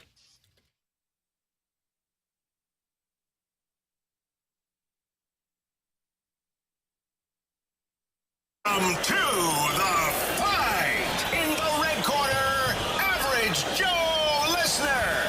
And in the blue corner, the undisputed king of morning drive. Please welcome Randy Carricker.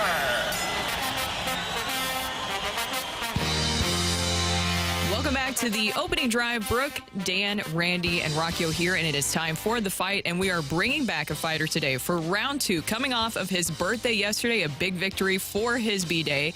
Brian, welcome back. Hey, thank you. How was your birthday yesterday? Oh, it was good. SpaghettiOs and meatballs with three of my sons for supper. And I have to admit, I had a carrot cake from Walmart. So, but I did have a couple grapes this morning, and I have a regular diet Dr. Pepper, not diet. So, are you a Randy stalker by any chance? No. All I right. appreciate the man. I no. We're the same age, and I appreciate the sports knowledge, and I'm known around the community as being a sports person. So awesome. All right, well, good luck today. I like it. You're just trying to channel your inner mega mind to get ready for round two of the fight so you can eventually get into the Hall of Fame, right? Yes. Exactly. All right. And I did some study. I did some studying last night. So. Ooh, here we go. Yeah, these are. I'm more nervous today. I'm more nervous today because yesterday with the chop, and now I got like a couple hundred people listening. So. Good luck. Oh man, Rockio is excited about this one. Okay, here's question number one, Brian. Prior to becoming a star for the Rockies and an eventual Hall of Famer, Todd Helton played in 12 games of college football for the Tennessee Volunteers. Which position did he play? Was it tight end, linebacker, or quarterback? Quarterback. Final answer, Brian? Final answer. Question 2, happy birthday to Penny Hardaway. Penny was originally drafted by the Warriors, 3rd overall in the 1993 draft, but was shipped to Orlando on a draft night trade for which college star and number 1 overall selection? Was it Shaq, Chris Webber, or Alonzo Mourning? Oh, God. I know. I remember him in Memphis, Anthony. Say the options one more time. I'm sorry. Sure. Shaquille O'Neal, Chris Webber, Alonzo Mourning. I think it was Chris Webber. Final answer? Final answer. All right, Brian, well done.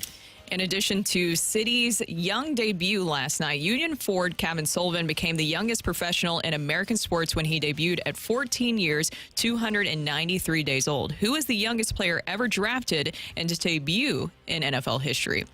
Was it Kyle Pitts, Danielle Hunter, or Amobi Okoye?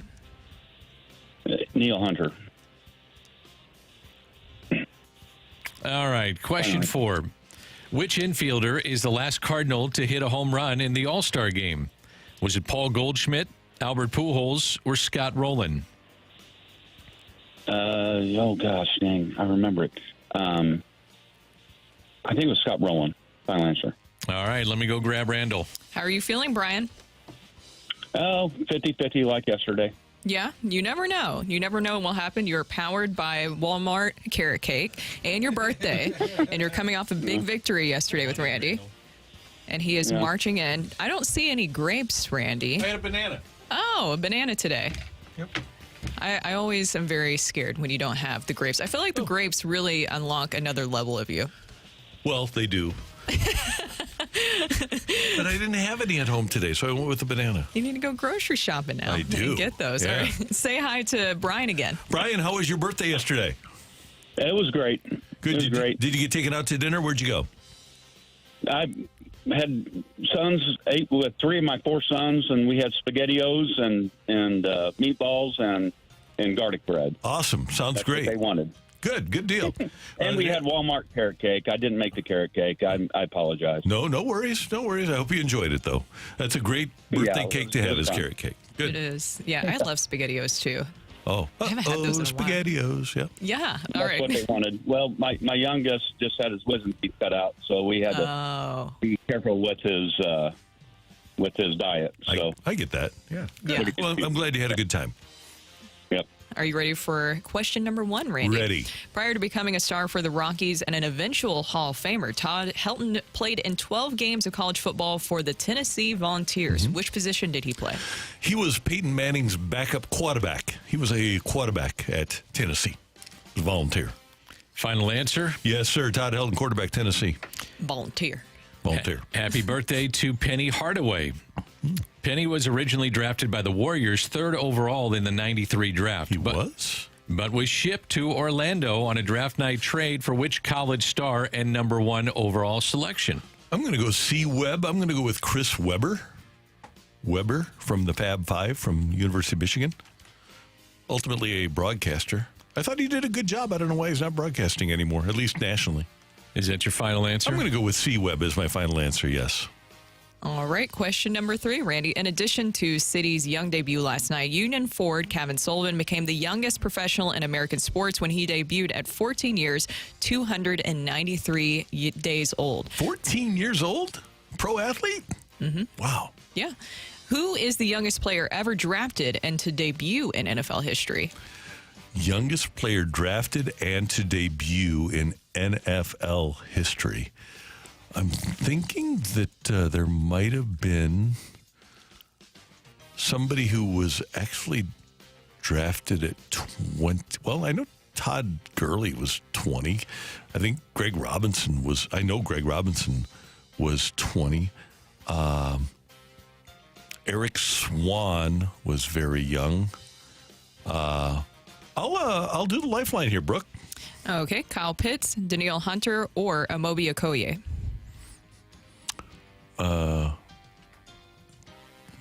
Kyle Pitts, Danielle Hunter, or Amobi Okoye. I think I will go with Okoye.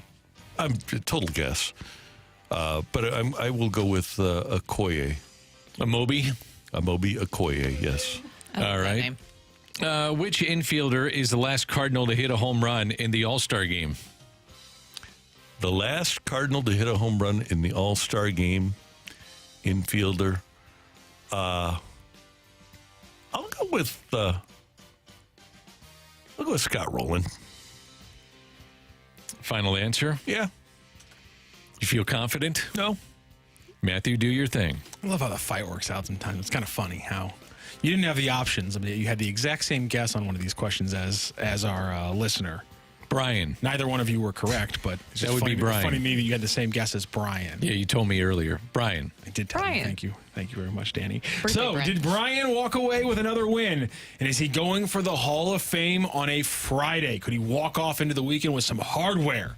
Or does Randy Carricker shut him down right now on Friday Eve? Ring that bell. The winner and still champion of the fight, Randy Carricker. The fight is presented by Golf Discount of St. Louis. With the most experienced club fitters in town. Why shop anywhere else? I'm sorry, Brian. Randy Carricker just barely edged you out. He beat you 3-2 today. Okay. Yeah, sorry about that one. That third football question got you. Let's go through the questions and answers, get all of them here. Prior to becoming a star for the Rockies and an eventual Hall of Famer, by the way, going in this weekend, Todd Helton played in 12 games of college football for the Tennessee Volunteers. He actually played quarterback. He backed up Heath Schuler, started a few games, got hurt, and then Peyton Manning took over, and then he would back up number 18 from there on in. I guess he was number 16 at Tennessee, wasn't he? He was 16. He was 16 and at Heath Tennessee. Schuler was number 5. So he was backing up number 16 there for a little bit. But his stats, by the way, 41 of 75, 55% completion percentages for 484 yards, 4 touchdowns, and 3 interceptions for Todd Helton. Pretty good. And how about that? Baseball. How about he and Peyton Manning both being Hall of Famers? Yeah, that's good. That is. And then pretty Heath cool. Schuler wound up being a congressman, right? You know what? How many college rooms, position rooms, had multiple Hall of Famers in them at one time? Good question. There cannot be very many of them. One that's going to have it is the LSU receiver room for a few years Yes, that's a good years ago. The Miami. That's a good The point. Miami. the running back room. The running back room, the LSU? wide receiver room. Probably have some good runs there. Happy birthday to Anthony Penny Hardaway. Penny was originally drafted by the Warriors 3rd overall in the 1993 draft, but was shipped to Orlando on a draft night trade for Chris Webber, who obviously would then go on to star in Golden State for 1 year before getting shipped off to the Bullets. In addition to City's young debut last night, Union forward Kevin Sullivan became the youngest professional in American sports when he debuted at 14 years, 293 days old. He beat Freddie Adu's record from 2004 by 2 weeks. 20-year-old record finally falls. The youngest player ever drafted in debut in NFL history is one of just 2 19-year-olds ever drafted, which is Amobi Okoye, who was a 10th overall pick out of Louisville to the Houston Texans. The other 19-year-old drafted, Tremaine Edmonds, the linebacker, just a few years ago, was also 19 years old, just 2 weeks or so older than Amobi was when he got taken by the Texans. I was obsessed with Amobi because he had a cool name. He was 19 years old. He had an incredible story. I was obsessed with him coming out of the draft. He never panned out, but he's still working for the Texans. He's been in football his entire life. Which infielder is the last Cardinal to hit a home run in the All-Star game? This just shows how much we still watch All-Star games compared to how we used to. Paul Goldschmidt hit one in 2022. Oh, yeah. I forgot about Goldie. So that's a 3-2 win for Randy Carricker in the fight over Brian today. Brian, thank you for joining the fight and joining the show today. Hey, yeah, I want to give a quick shout out to Randy, the Lindenwood grad, and my youngest son is 17, had a tryout at Lindenwood a few weeks ago, and he would love to play there. That's awesome, and I wish him luck. And thanks so much for listening. Thanks for joining us, and have a great day, and have a great Brian Palooza week, all right? All right. Thank you. Take care. Thanks, Brian. Brian with us on The Fight on 101 ESPN. Brian. Great guy. Yes. Coming up here on 101 ESPN, we've got Aeneas Williams coming in at the top of the hour, so we're going to do an early rush hour reset next on 101 ESPN.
Hey, big night tonight over at Helen Fitzgerald's. You can hang with Jamie Rivers, 101 ESPN, and Stella Artois. Tonight from 6 to 8 at Helen Fitzgerald. Stella Artois partnering with Hot Ones to bring hot wings and hot trivia questions to St. Louis. If you want to sign up to play in the trivia, visit Helen's to find out how to register to participate and compete in the competition, or just come hang out and watch the festivities tonight and enjoy some free Stella sampling and your chance at attendance prizes. That is tonight from 6 to 8 with Jamie Rivers at Helen Fitzgerald's. Get more info at 101ESPN.com. Rush hour reset. Sounders over St. Louis City SC last night in Seattle, 2-0. Tim Parker misplays a ball in the 27th minute that turns into an own goal against City. And then former City defender John Bell scored a header in the 49th to make it 2-0. And that was the final tally on the pitch in Seattle. And things are just not going well for City SC these days. No, it doesn't seem that way. Rocky, I know that you're busy working over there, but is there any way you can give us a little sliver of hope this morning? Oh, I thought you were going to just have me break down the game, because I can do one. I can't. No, I don't have any hope for you. Oh. You know what? No, sliver. New guys are on the way. New guys. Yeah, that's the sliver. It's July 18th, which means the MLS transfer window officially is open, which means that the players that have previously been signed are now officially available, which means that striker Cedric Toyshirt, attacking midfielder Marcel Hartel, and defender/midfielder Jake Girdwood-Reich are all eligible to play on Saturday against Sporting Kansas City, and you certainly need it. I guess the positivity there is that Toyshirt and Girdwood-Reich have been with the team in training for 2 weeks and 1 week, respectively. And last night in the postgame, John Hackworth essentially said that it's not out of the realm of possibility that Marcel Hartel steps off the plane and onto the field on Saturday. No. Okay, there we go. A little sliver of hope for you. This Thursday morning. Yeah, Marcel Hartel. I was watching you Might be struggle Hartel. to throw away the plastic I'm bag. not. It kind of floated a little bit. It did. I might have the pronunciation wrong. The problem is when you're listening to German highlights, actually picking out the person's name in the highlight is really hard, and like a lot harder than it should be. I don't know if there's like a German style of announcing where you just never say the player's actual freaking name during the highlight. Well, here's the thing: we're in America, and we can make it go. Like if we want to make it Hartel, we can. I think it might be Hartel. Yeah. I think it might be Hartel instead of Hartel. I think just how usually European names seem to go. I feel like it's going to be Hartel. Hurtle. I feel like it's going to be Hartel. Okay. Marcel Hartel. It's kind of hard to tell. Marcel now, Hartel sounds better. Son of a. Nice. Thank you for laughing at that. Done. Yes, Dan's not amused. Oh, I kind of tuned out. Yeah, you were laughing on the inside. I was. You were laughing. I was reading something on the text line. I apologize. In my mind, you were laughing on the inside. The Cardinals are back in action tomorrow night. They take on the Braves in Atlanta. Don't have the pitching pairing yet, but you would anticipate that Sonny Gray would go for the Cardinals, and I would think that you'd probably get Chris Sale for the Braves, if I had to guess, as the Cardinals open the second half of the season, 4.5 out in the Central, and 3.5 behind Atlanta for the wild card in the National League. So Aeneas Williams is coming in studio. He is, yes, sir. What do you want to talk about with Aeneas? You were telling me we can go anywhere with him. We can go anywhere with Aeneas. Last time I ran into Aeneas, and I just randomly run into him at places. He asked me, he said, hey, what would you do to solve the problems in St. Louis? So I gave him my rundown. So that's going to be the first question I ask him. Interesting. I'm going to turn the tables on the guy. Looking forward to it. Should be fun. He should be fun. He's one of the all-time greats. He's a Hall of Famer, and he joins us next in studio. Aeneas Williams coming your way on the opening drive on 101 ESPN.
Hey everyone, it's Brooke here. Is credit card debt creating a lot of stress in your life? You should go call my friends over at Golden Oak Lending. They can help with Smart Cash, which is low interest money. Let me tell you a story about how Smart Cash helped a woman named Amy. Amy just had her fourth child and they needed to finish the basement in their house because they needed some more room, of course. So her and her husband put most of it on their credit card, about $20,000, but they were still paying double-digit credit card interest. They did their best paying $900 every single month, but it was just really getting overwhelming. Her dad suggested that she call Golden Oak Lending to see if her home had increased in value. That way, she could use the extra equity to pay off credit cards. Sure enough, even though they had refinanced before, their home had increased in value. Golden Oak got them their $20,000 in cash. She paid off their credit cards, and Amy is thrilled to not have that monthly payment just hanging over her head. Many people, just like Amy, don't realize how easy it is to use their home's equity to get Smart Cash. If you need cash, you should go call my friends over at Golden Oak Lending. It's easy. They will do all the work for you, take the stress away, and it won't cost you a penny out of pocket. So give them a call today at 314-567-GOLD now to get started, or go to goldenoaklending.com and see all of the amazing reviews for yourself.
Messed up and gave Aeneas Williams the wrong address, so he'll be here in a few minutes. What happened? So did you just typo wrong number? Yeah, typo. I gave him a 2 rather than a 1, so he'll be here in a few minutes. My bad. You know, I gave Apple a lot of trouble earlier and are sick of it, but Apple does have a very nice feature. Now, Samsung might have this too, where you can just pin your location and send it to that person via text message. Oh, that would have been good. Yeah, I'll show you how to do it later. Okay, yeah, it would have helped me earlier, but I have no idea. You should have told me. I would have helped you. I have no idea. Did you, well, first of all, where'd you send him? He is about a block west of where we are. At a Buffalo Wild Wings? Near a Buffalo Wild Wings, yeah. There's a building there. He may have just stopped off there and said, the hell with this. No, got some wings. Wouldn't say that. The heck with this. Yeah, he might have said that. So he's great. So Justin Thomas and Jordan Spieth, they're best buddies, and they've really struggled for a long time. It's been a long time since those guys have won. It's great to see Justin Thomas at the top of the leaderboard right now.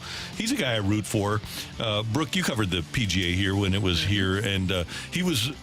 When we would go into the media room, I thought he was one of the most enjoyable people to interact with. He was so nice. Remember also when they did that tour of St. Louis prior to the event and they went to all the different areas? He was a part of that. Yeah. And he was just so nice and personable. I don't know. I always say this. Sometimes you don't expect like the people that you would consider big stars in sports to be that accessible and easy to talk to. And he was just so kind. I can't wait to see what happens at the BMW Championship. Coming back to St. Louis, and then you have the President's Cup and the preparations that go into that. Has to be a daunting task to have the best players in the world. It'll be an elevated event, so you'll get the best players here. But that has to be a daunting task to make sure that you get everybody in, get them all ready, get the parking down, the media throng that'll be here in St. Louis. Looking forward to it. I think that's kind of the fun thing, too, to look behind the scenes, not just the players, but how they make this happen here in St. Louis. How does Bellerive prepare for an event like that? Because I think some people think, okay, I understand there's a lot of work that goes on behind the scenes, but, I mean, it takes years to prepare for a big event like that. Absolutely. I know they've been in preparation and talking with some people there, and it's a daunting task. I mean, there's a lot that goes into it. And I think as fans, we don't realize how much truly goes into a big event. I mean, for instance, you have in Milwaukee the Republican National Convention and what's going on there. I think the Democratic, I think that's in Chicago. I can't imagine what goes into putting something like that together. The security that you must have, the amount of people that are there, the security that you have at a golf event to make sure everything goes off smoothly. So pretty neat to see how it all comes together. And when you have the occasional, like the Masters every year, they have the template. They know what to do. It's not as easy for Royal Troon, for example, or St. Louis with Bellerive. It's not as easy if you don't have that every year template to be able to pull it off. Now, going back to your point, having Justin Thomas at the top, that's good for golf. Get big names at the top. Now, there's some people that would say, I like to see the new guys. I'm learning more about the new guys because the live players are not playing every weekend and watching on CBS or NBC, but not a bad thing to have some names at the top of the leaderboard for sure. No, and by the way, Tiger is on the course now and playing. You have a guy like Justin Thomas who's kind of like the everyman. Justin Thomas is 5'10" and 160 and hits the ball 300 yards. How does that happen? I have no idea. But it gives all small, well, not small, 5'10", 160, all people of his size hope. You just crushed so many people when you just said small for 5'10". Well, I would like to get to 160 pounds. How far do you have to go? Long way. I'm putting you on the spot, Randall. Yeah, long way. But it's amazing to watch him. And by the way, he can swing out of his shoes. And he's obviously very limber, very flexible, and has great balance. And he's sensational with the way he hits the golf ball. All right, honest question. Will you guys watch the British Open? Oh, yeah, totally. I'll observe it, yeah. You will? Yeah. You're a tennis person, though. You love tennis. Yeah, I'm more of a tennis person. But I enjoy watching golf, especially to your point. I do enjoy learning about some of the newer guys, especially if there's a really good story. But if it's guys like this where you have more of the familiar names at the top of the leaderboard, you were talking about how you have Colin Morikawa, Dan, as your favorite to win. I like watching Colin Morikawa. I do, too. I hope that it works out for your friends who are placing a bet on that. Those are my friends. The friends. Yeah, I just try to give them some advice is what I do. That's all I try to do. Well, just hand out friendly advice. Yes. One thing about this tournament, though, is especially on the weekend, get up in the morning and watch it in the morning. It's great because normally you have to, especially for the back, the coverage really starts at 1 or 2 in the afternoon for a major. Now you get up in the morning and it's already on. It's like the games that are played in Europe with the NFL. It may be a pain in the rear for the NFL to put these things on and for the players, but I love it. You wake up, you got a game then, you got a game at noon, you got a game at 3, and then you have Sunday Night Football. You got football all day if you want to watch. 8:30 until 10 p.m. It's pretty amazing. I love it. And we were talking about the comments about Colin Montgomery, where he was saying basically that Tiger needs to retire. And you said that Tiger is on the course currently right now. What would be considered a successful weekend in your mind for Tiger, what he could accomplish? Making the cut. Yep, me too. Shooting even, maybe. Yeah, that'd be an probably makes the cut. If he does that, is tough. I mean, if -3 under is what the leaderboard is, that should tell you just how tough this is right now with the wind. They always get a little rain, course changes in the middle of a round, all that stuff. Just to make the cut, I think, would be a great accomplishment for him. Agree 100%. And especially because he's dealing with arthritic legs and especially the arthritic ankle. And with the rain, I can't imagine the discomfort that Tiger must be in. He's wearing a scarf. It's pretty chilly. He's got a little one of those neck scarves. Yeah, it's chilly right now. There's no doubt about it. Scotty Scheffler is at even. He's just basically, I think, on number 2. So he's off and running. Love the British Open. Always fun. It's pretty great. That's Dan. That's Brooke. I'm Randy. And we've got more coming up on this edition of the Opening Drive on 101 ESPN. We'll see if he's almost here.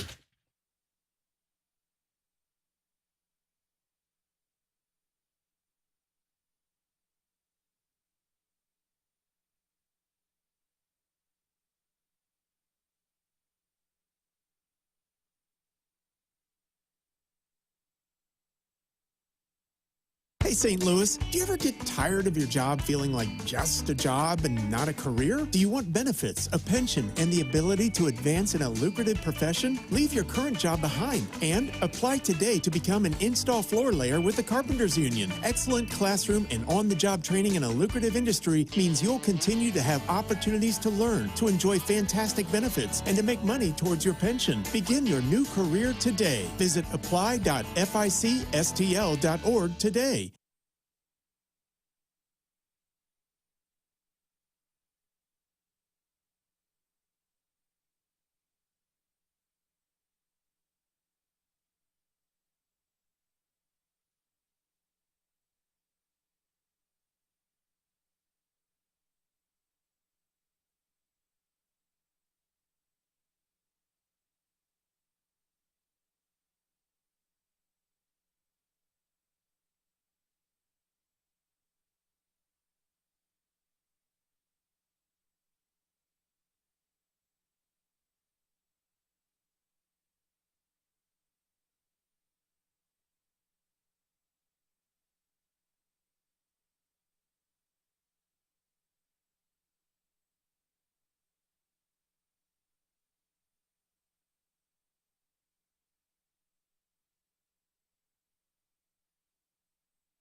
Mortgage rates have finally dropped. That's right. Golden Oak has 5.375% fixed rates available right now. Our average cash-out customer saves over $1,000 a month. Call today and take advantage of our 5.375 fixed rate. Call 314-567-GOLD. That's 314-567-GOLD. Golden Oak Land Insured by Blue. 5.934 APR. FHA 15-year 20% equity qualified credit. Additional terms apply. NMLS 114937.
want to say something?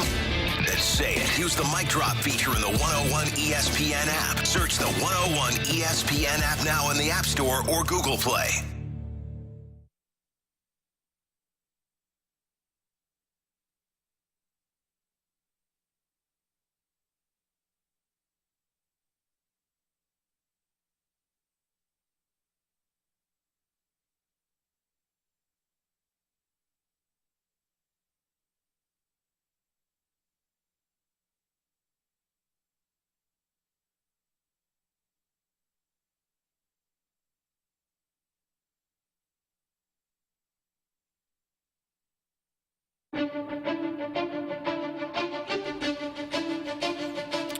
With Brooke Grimsley and Dan McLaughlin, I'm Randy Carricker. It's the opening drive on 101 ESPN, and it's a pleasure to welcome into the studio one of my favorite people, the Hall of Famer, Pastor Aeneas Williams from the Spirit Church over at Northwest Plaza. Aeneas, it's always good to see you. How you doing? I'm doing fantastic. It's football time, Randy.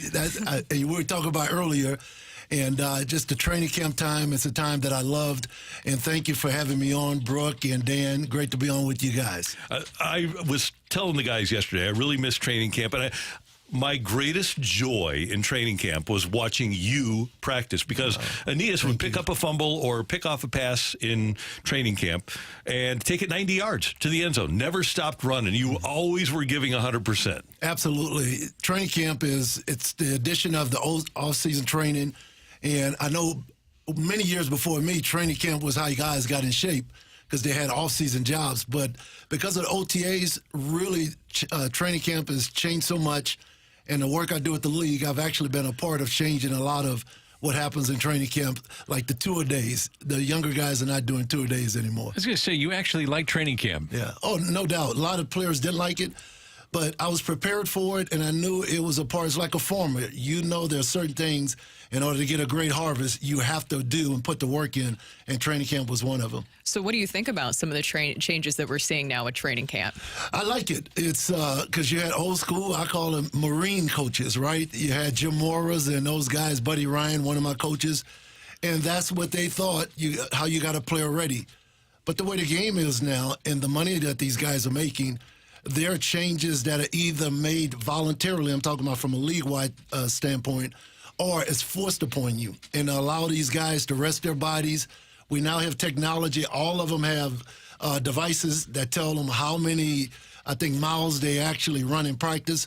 All of that data is significant in order to have efficient players that are not only in shape, but are not over training. So, Aeneas, how did it come about that you helped the league get to where they are in training camp? Who did you communicate with? Did they come to you? How did that work? Well, it's being a part of Troy Vincent, Vice President of Football Operations, as well as the Commissioner. And then I do work. I'm on the Inspire Change Committee with 5 owners, about 3 former players, and about 5 current players.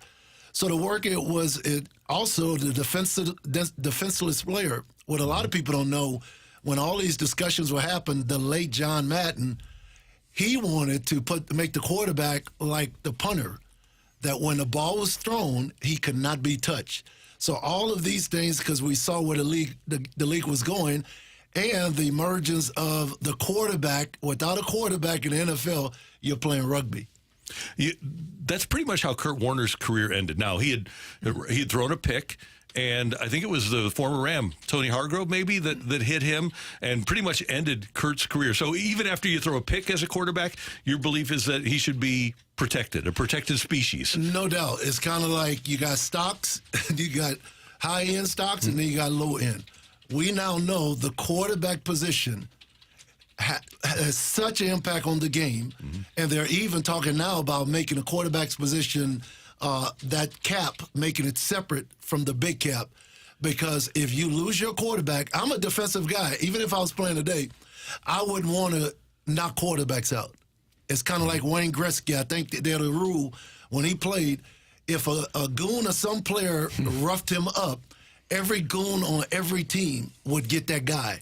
And that's how significant I think the quarterback position is now. Okay, so I got to ask you this. I don't think I've ever asked you this question. How do you handle the fact that the last play Steve Young played in the NFL was a sack by you? Regret? Obviously, you were just playing the game. You were doing your job. So how do you, or have you dealt with that?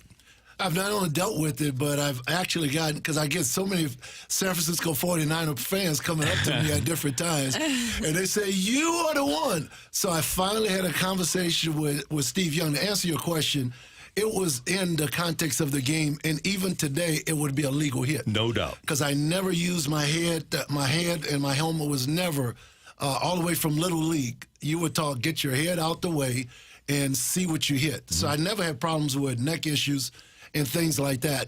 But I actually, and I really did this, I asked Steve, I say, look, your 49er fans are coming after me everywhere I go.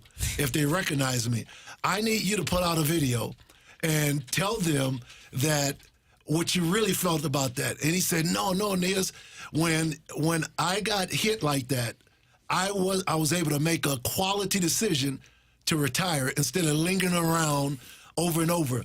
He said, then I got this amazing ESPN job. I say, so you're telling me I helped prepare, and he said I got married, right? So I said, all these things, please, and I recorded a video, and I put it out on social media. You mentioned the Inspired Change program. Can you go into that and what that all entails? Well, the owners committed over, and now it's over probably close to $350 million, and it was really to engage with players and player causes in their communities. So many times you have some organizations that do great work in communities, but they're small.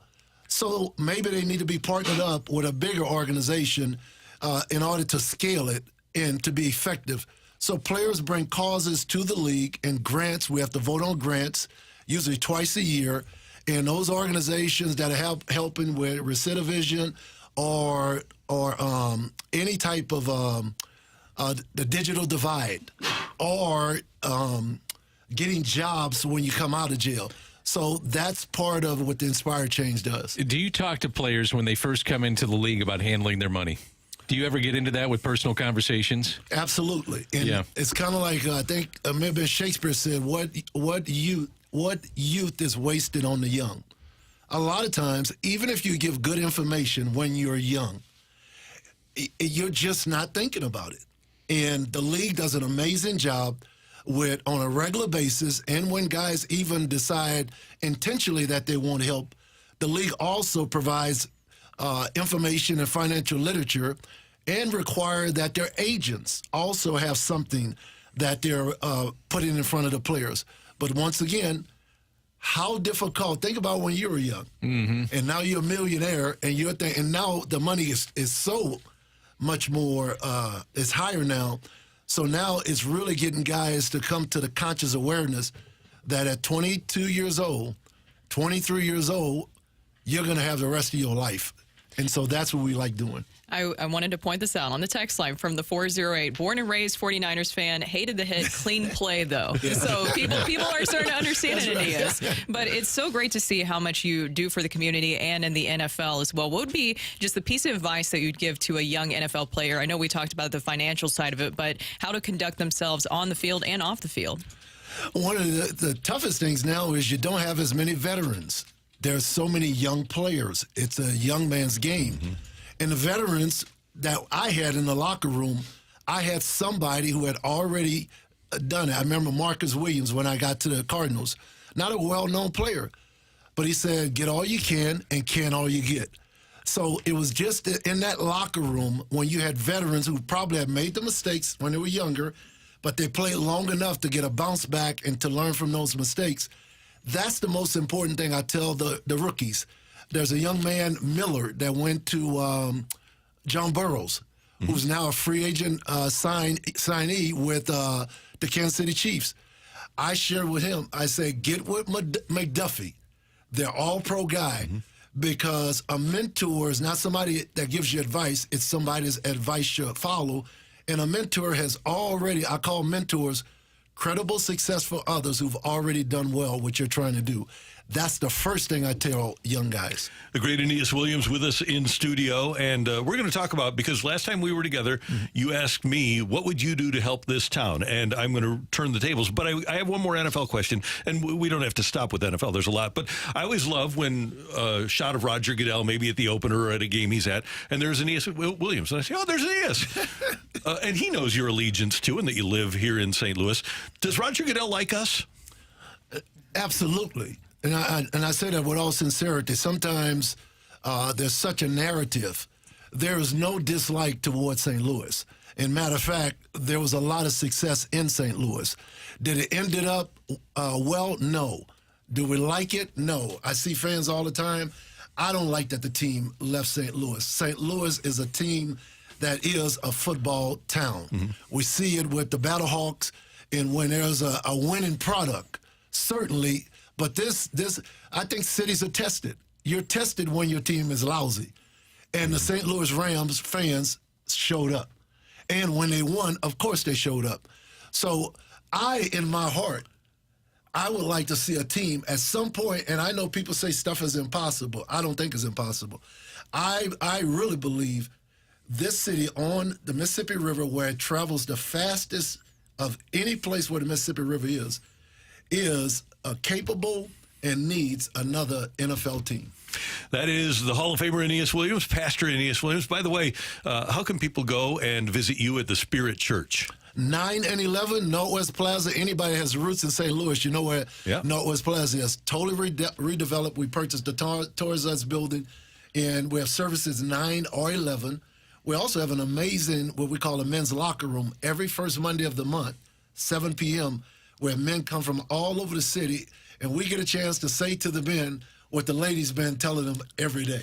I like that. I don't want to gloss over this, and I know we have to get to a commercial, but you invited me when you had Michael Vick on video, and I thought, for all of the things, you've always impressed me, but you helped Michael Vick kind of change his life, didn't you?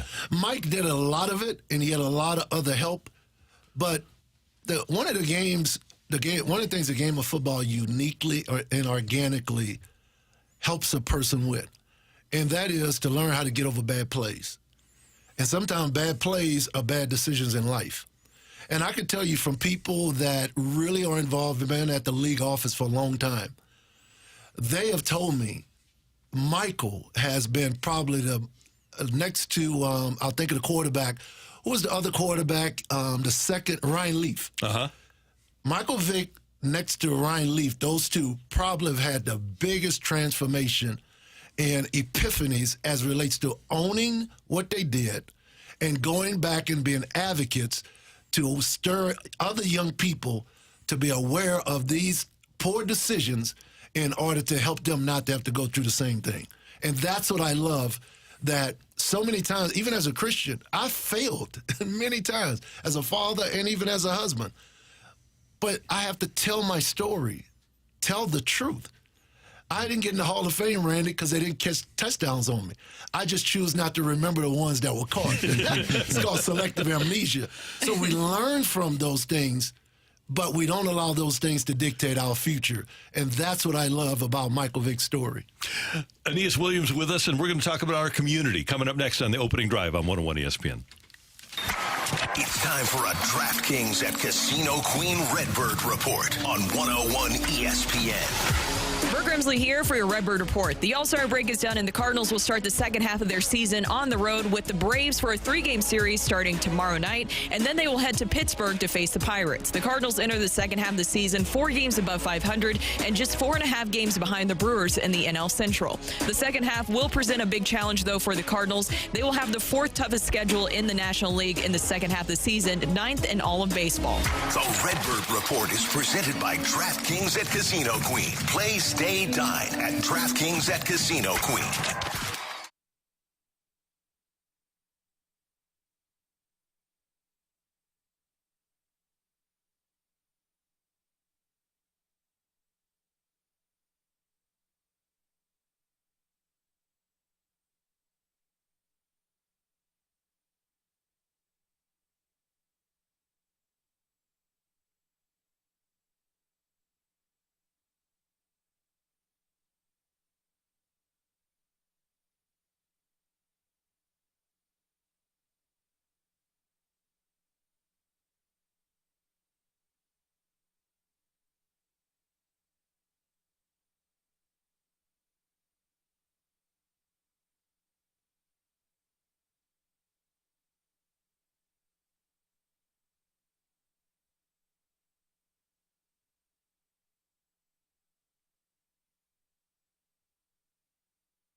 This is Rocky with your Sports Center update, driven by Johnny Londoff Chevrolet and Johnny Londoff Autoplex. Your Cardinals are back in action tomorrow, starting a series against the Braves to open the second half. 6:20 first pitch. Yesterday, St. Louis City falls to Seattle Sounders 2-0. And about 10 minutes ago, there was some breaking news as St. Louis City SC has traded forward Samuel Adeniran to the Philadelphia Union for $150,000 in general allocation money. The deal also has potential incentives to go all the way up to $450,000 in general allocation money. Again, the St. Louis City and MLS transfer window opens today. That is your Sports Center update, driven by Johnny Londoff Chevrolet and Johnny Londoff Autoplex. See them at londoff.com. Chevy, together we drive.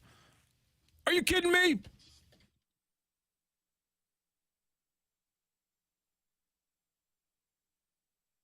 One, two, three, four. Aeneas Williams with us in studio. Brooke Grimsley, Dan McLaughlin, Randy Carricker. Great to have you with us. And so, Aeneas, I know that this is something that you put a lot of thought into. And by the way, you put your money where your mouth is. I will never forget seeing you after the morning after the riots in Ferguson, who was the first guy out there putting up boards and caring about the community. It's Aeneas Williams. And I thank you for that. I've thanked you before, but you really, truly care about the community that you live in. Absolutely. You're welcome. Thank you for that compliment. And I think so many of us do. And particularly in St. Louis, people always ask sometime about St. Louis. One of the things about the amazing football fans that we have, or just fans, period, they love us, but are highly respectful to us. In other words, they can have excitement, I'm talking about fans, but also allow you to spend time with your family. And when we have situations that in the community, we've been put here to go in and clean it up. It's kind of like when I go in sometimes in a McDonald's bathroom, there's trash on the floor. I won't dare use it until I pick up the trash. I don't say, well, somebody else did that. It's my job, if it's messed up or jacked up, if I can, fix it in order to make it better. And that's what a number of us did in the Ferguson community. Why did you decide to stay in St. Louis when you were done? I always tell people, they say, because I'm from New Orleans, 10 years in Phoenix, why are you in St. Louis? Because I think this is where we're supposed to be. We also raised our family here, a great place to raise children. And my wife and I have been planted here, and this is an amazing community. I know there may be a lot of negative things that are happening, but St. Louis is, I call, a gem, and a gem that I really believe is not too far from really revitalization and a total shift, particularly in the city, where young people will start coming back to St. Louis. Interesting, and that's what you feel about it. Is that young people going back to maybe downtown is what you're talking about, or just in general with the St. Louis area? The whole city area. As anybody know the history of St. Louis, you know it was a pivotal city in our country.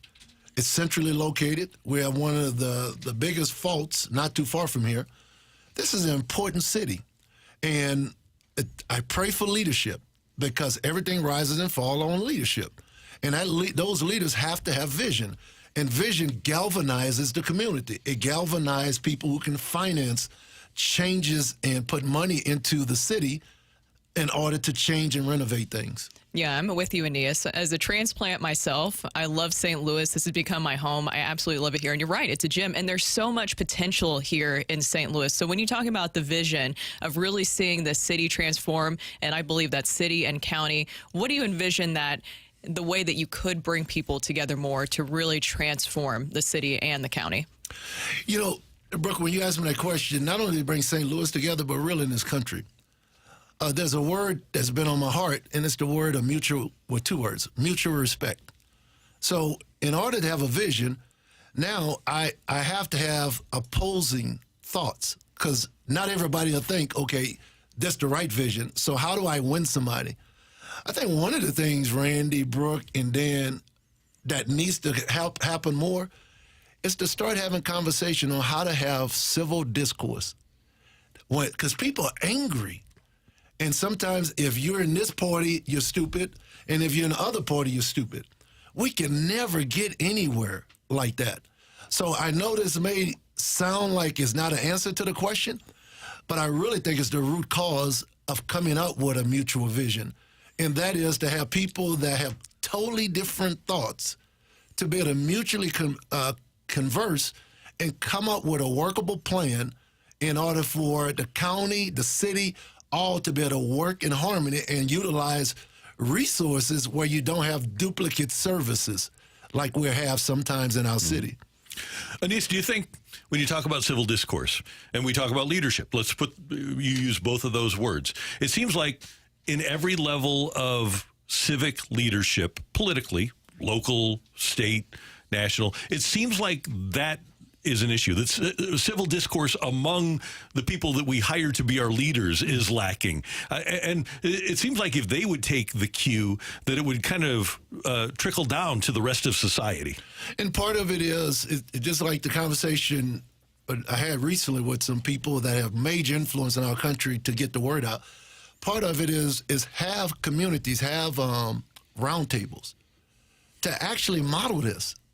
We assume that people know how to have civil discourse. And a lot of times people are talking, but they already got their minds made up. And husband and wife, right? No, I know you did this. So all of a sudden a big defense come up. So now we don't have mutual conversation. It's at every level. It could be child to parent. It could be from couples. It could be parishioners to pastors. To know how to listen and really hear and have an ear for what someone's saying without already having my mind made up or already thinking that the person talking is stupid. And that has to be talked about because it's a subconscious, people live out their subconscious.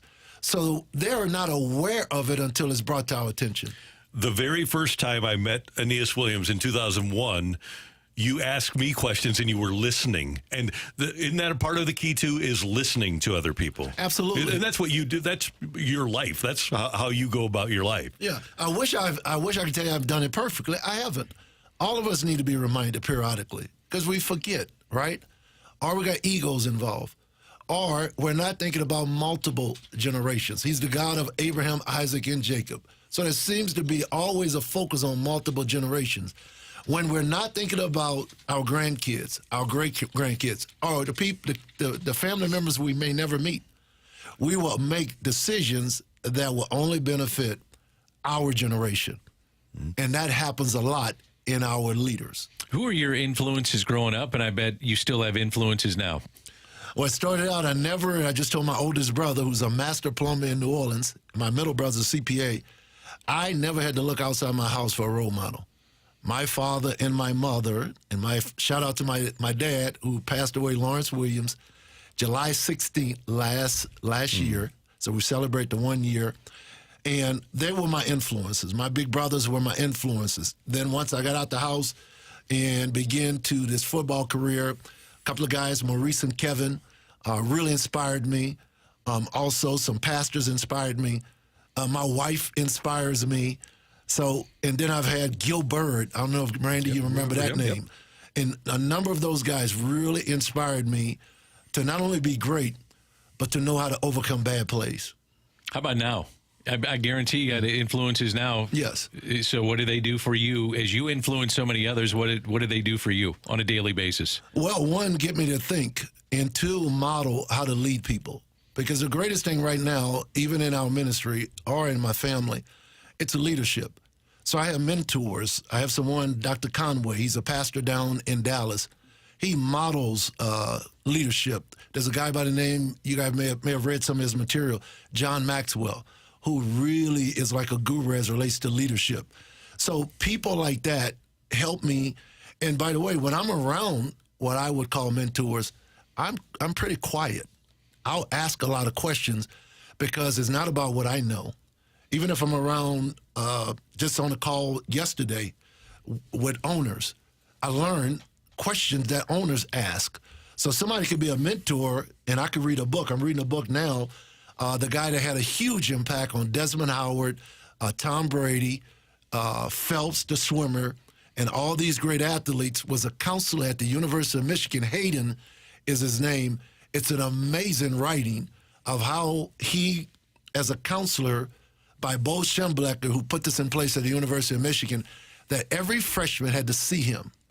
And him telling these stories about how important it was to teach young kids who were athletes, disappointed Tom Brady, the sixth string on Michigan's team, how to control the controllables and how to ignore those things you can't control. So a book can also, is like I'm reading Hayden's book right now.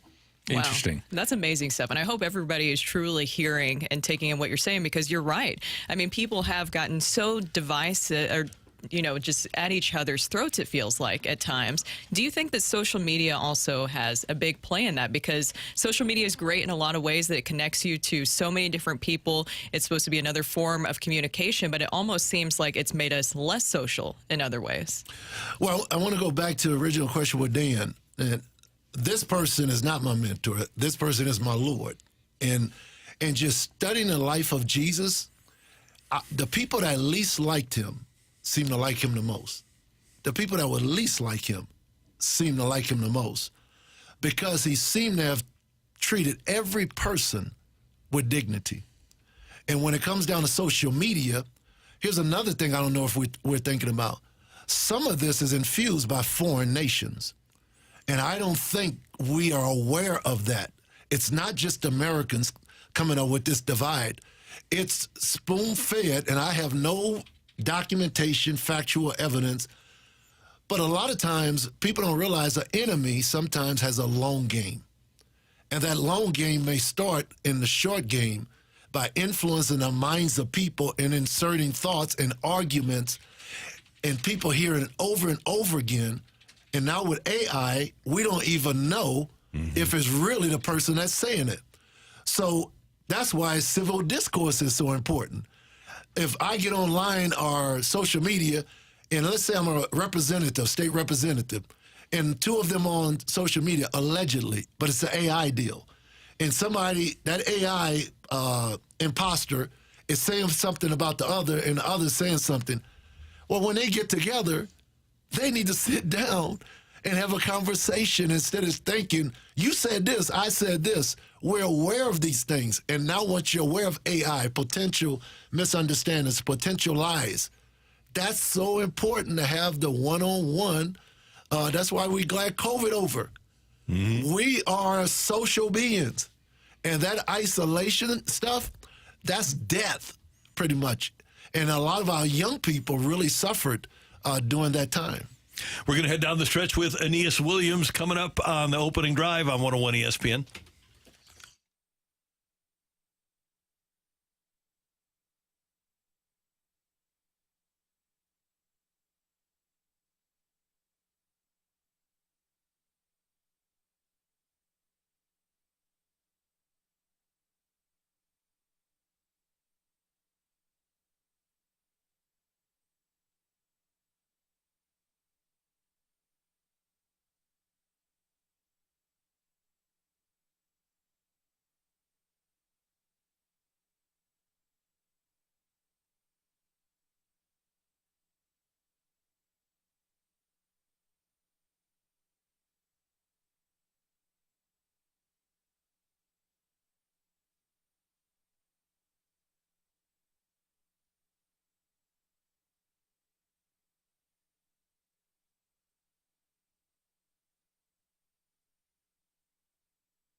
Pastor Aeneas Williams with us in the opening drive on 101 ESPN as we head down the stretch another 6 or 7 minutes.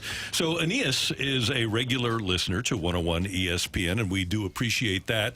Are you really? Or are you just saying that? No, he's saying it. Regular, how often? I don't listen that often, right? Full disclosure. Okay. But I know Randy and what he's doing and what you guys are doing. I want to ask Brooke, where are you from? I'm from Tennessee, so right outside of Nashville, Murfreesboro, Tennessee. Gotcha. Yeah. The exploding city. It is. Yeah. It really is. And I tell people all the time, because when I tell them, oh, I'm from Nashville, they're like, oh my gosh, I love Nashville. And then my follow-up is, when it's a St. Louisan, like a true born and raised here St. Louis, and I consider myself a St. Louisan now too, I say St. Louis can do that too. I watched firsthand how much Middle Tennessee was able to really just skyrocket. And it did happen with the merger. I know that that's a very, sore subject here at times, but it did come with the city and county working together. And like you spoke about, even outside the merger, it was a lot of different people with different views coming together to see the true vision of what could really transform that area. And you said something, and that's one of the things I really believe needs to happen, and I know so many are opposed to it, and that is a merger. But it has to be a merger with a common vision that can help people get past how they feel about it to be able to move into it for the betterment of, like I said, 2, 3, 4 generations down the road. Exactly. You helped me get past my disdain for the Patriots. Yeah, you just had to get it out.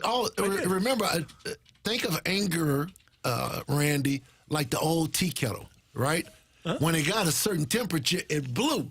Right. But if we create outlets where people can gradually let the steam out, then we don't have the explosions. That's what we have to impart into our communities. So you mentioned Patrick Mahomes.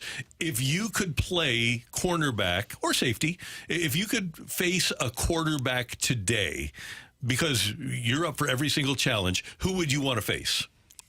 Oh, I would love Patrick. I would love Patrick. I actually participated in his 2.5-day golf tournament with his foundation out in Vegas about 2 months ago. But I really love the way he enjoys the game. He's a great spokesman for the game.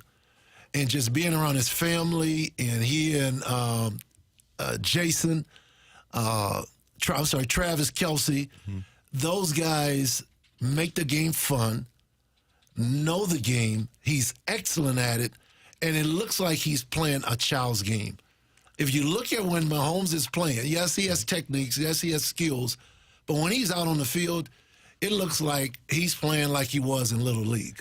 Do you have any aspirations? You mentioned about talking to a lot of owners. Do you have any aspirations of trying to get maybe a piece of an ownership group, or trying to put one together so that you have a stake in the game, so to speak? Then I have, deep in my heart, I do have a desire to have some type of stake in ownership of an NFL team. No doubt about it.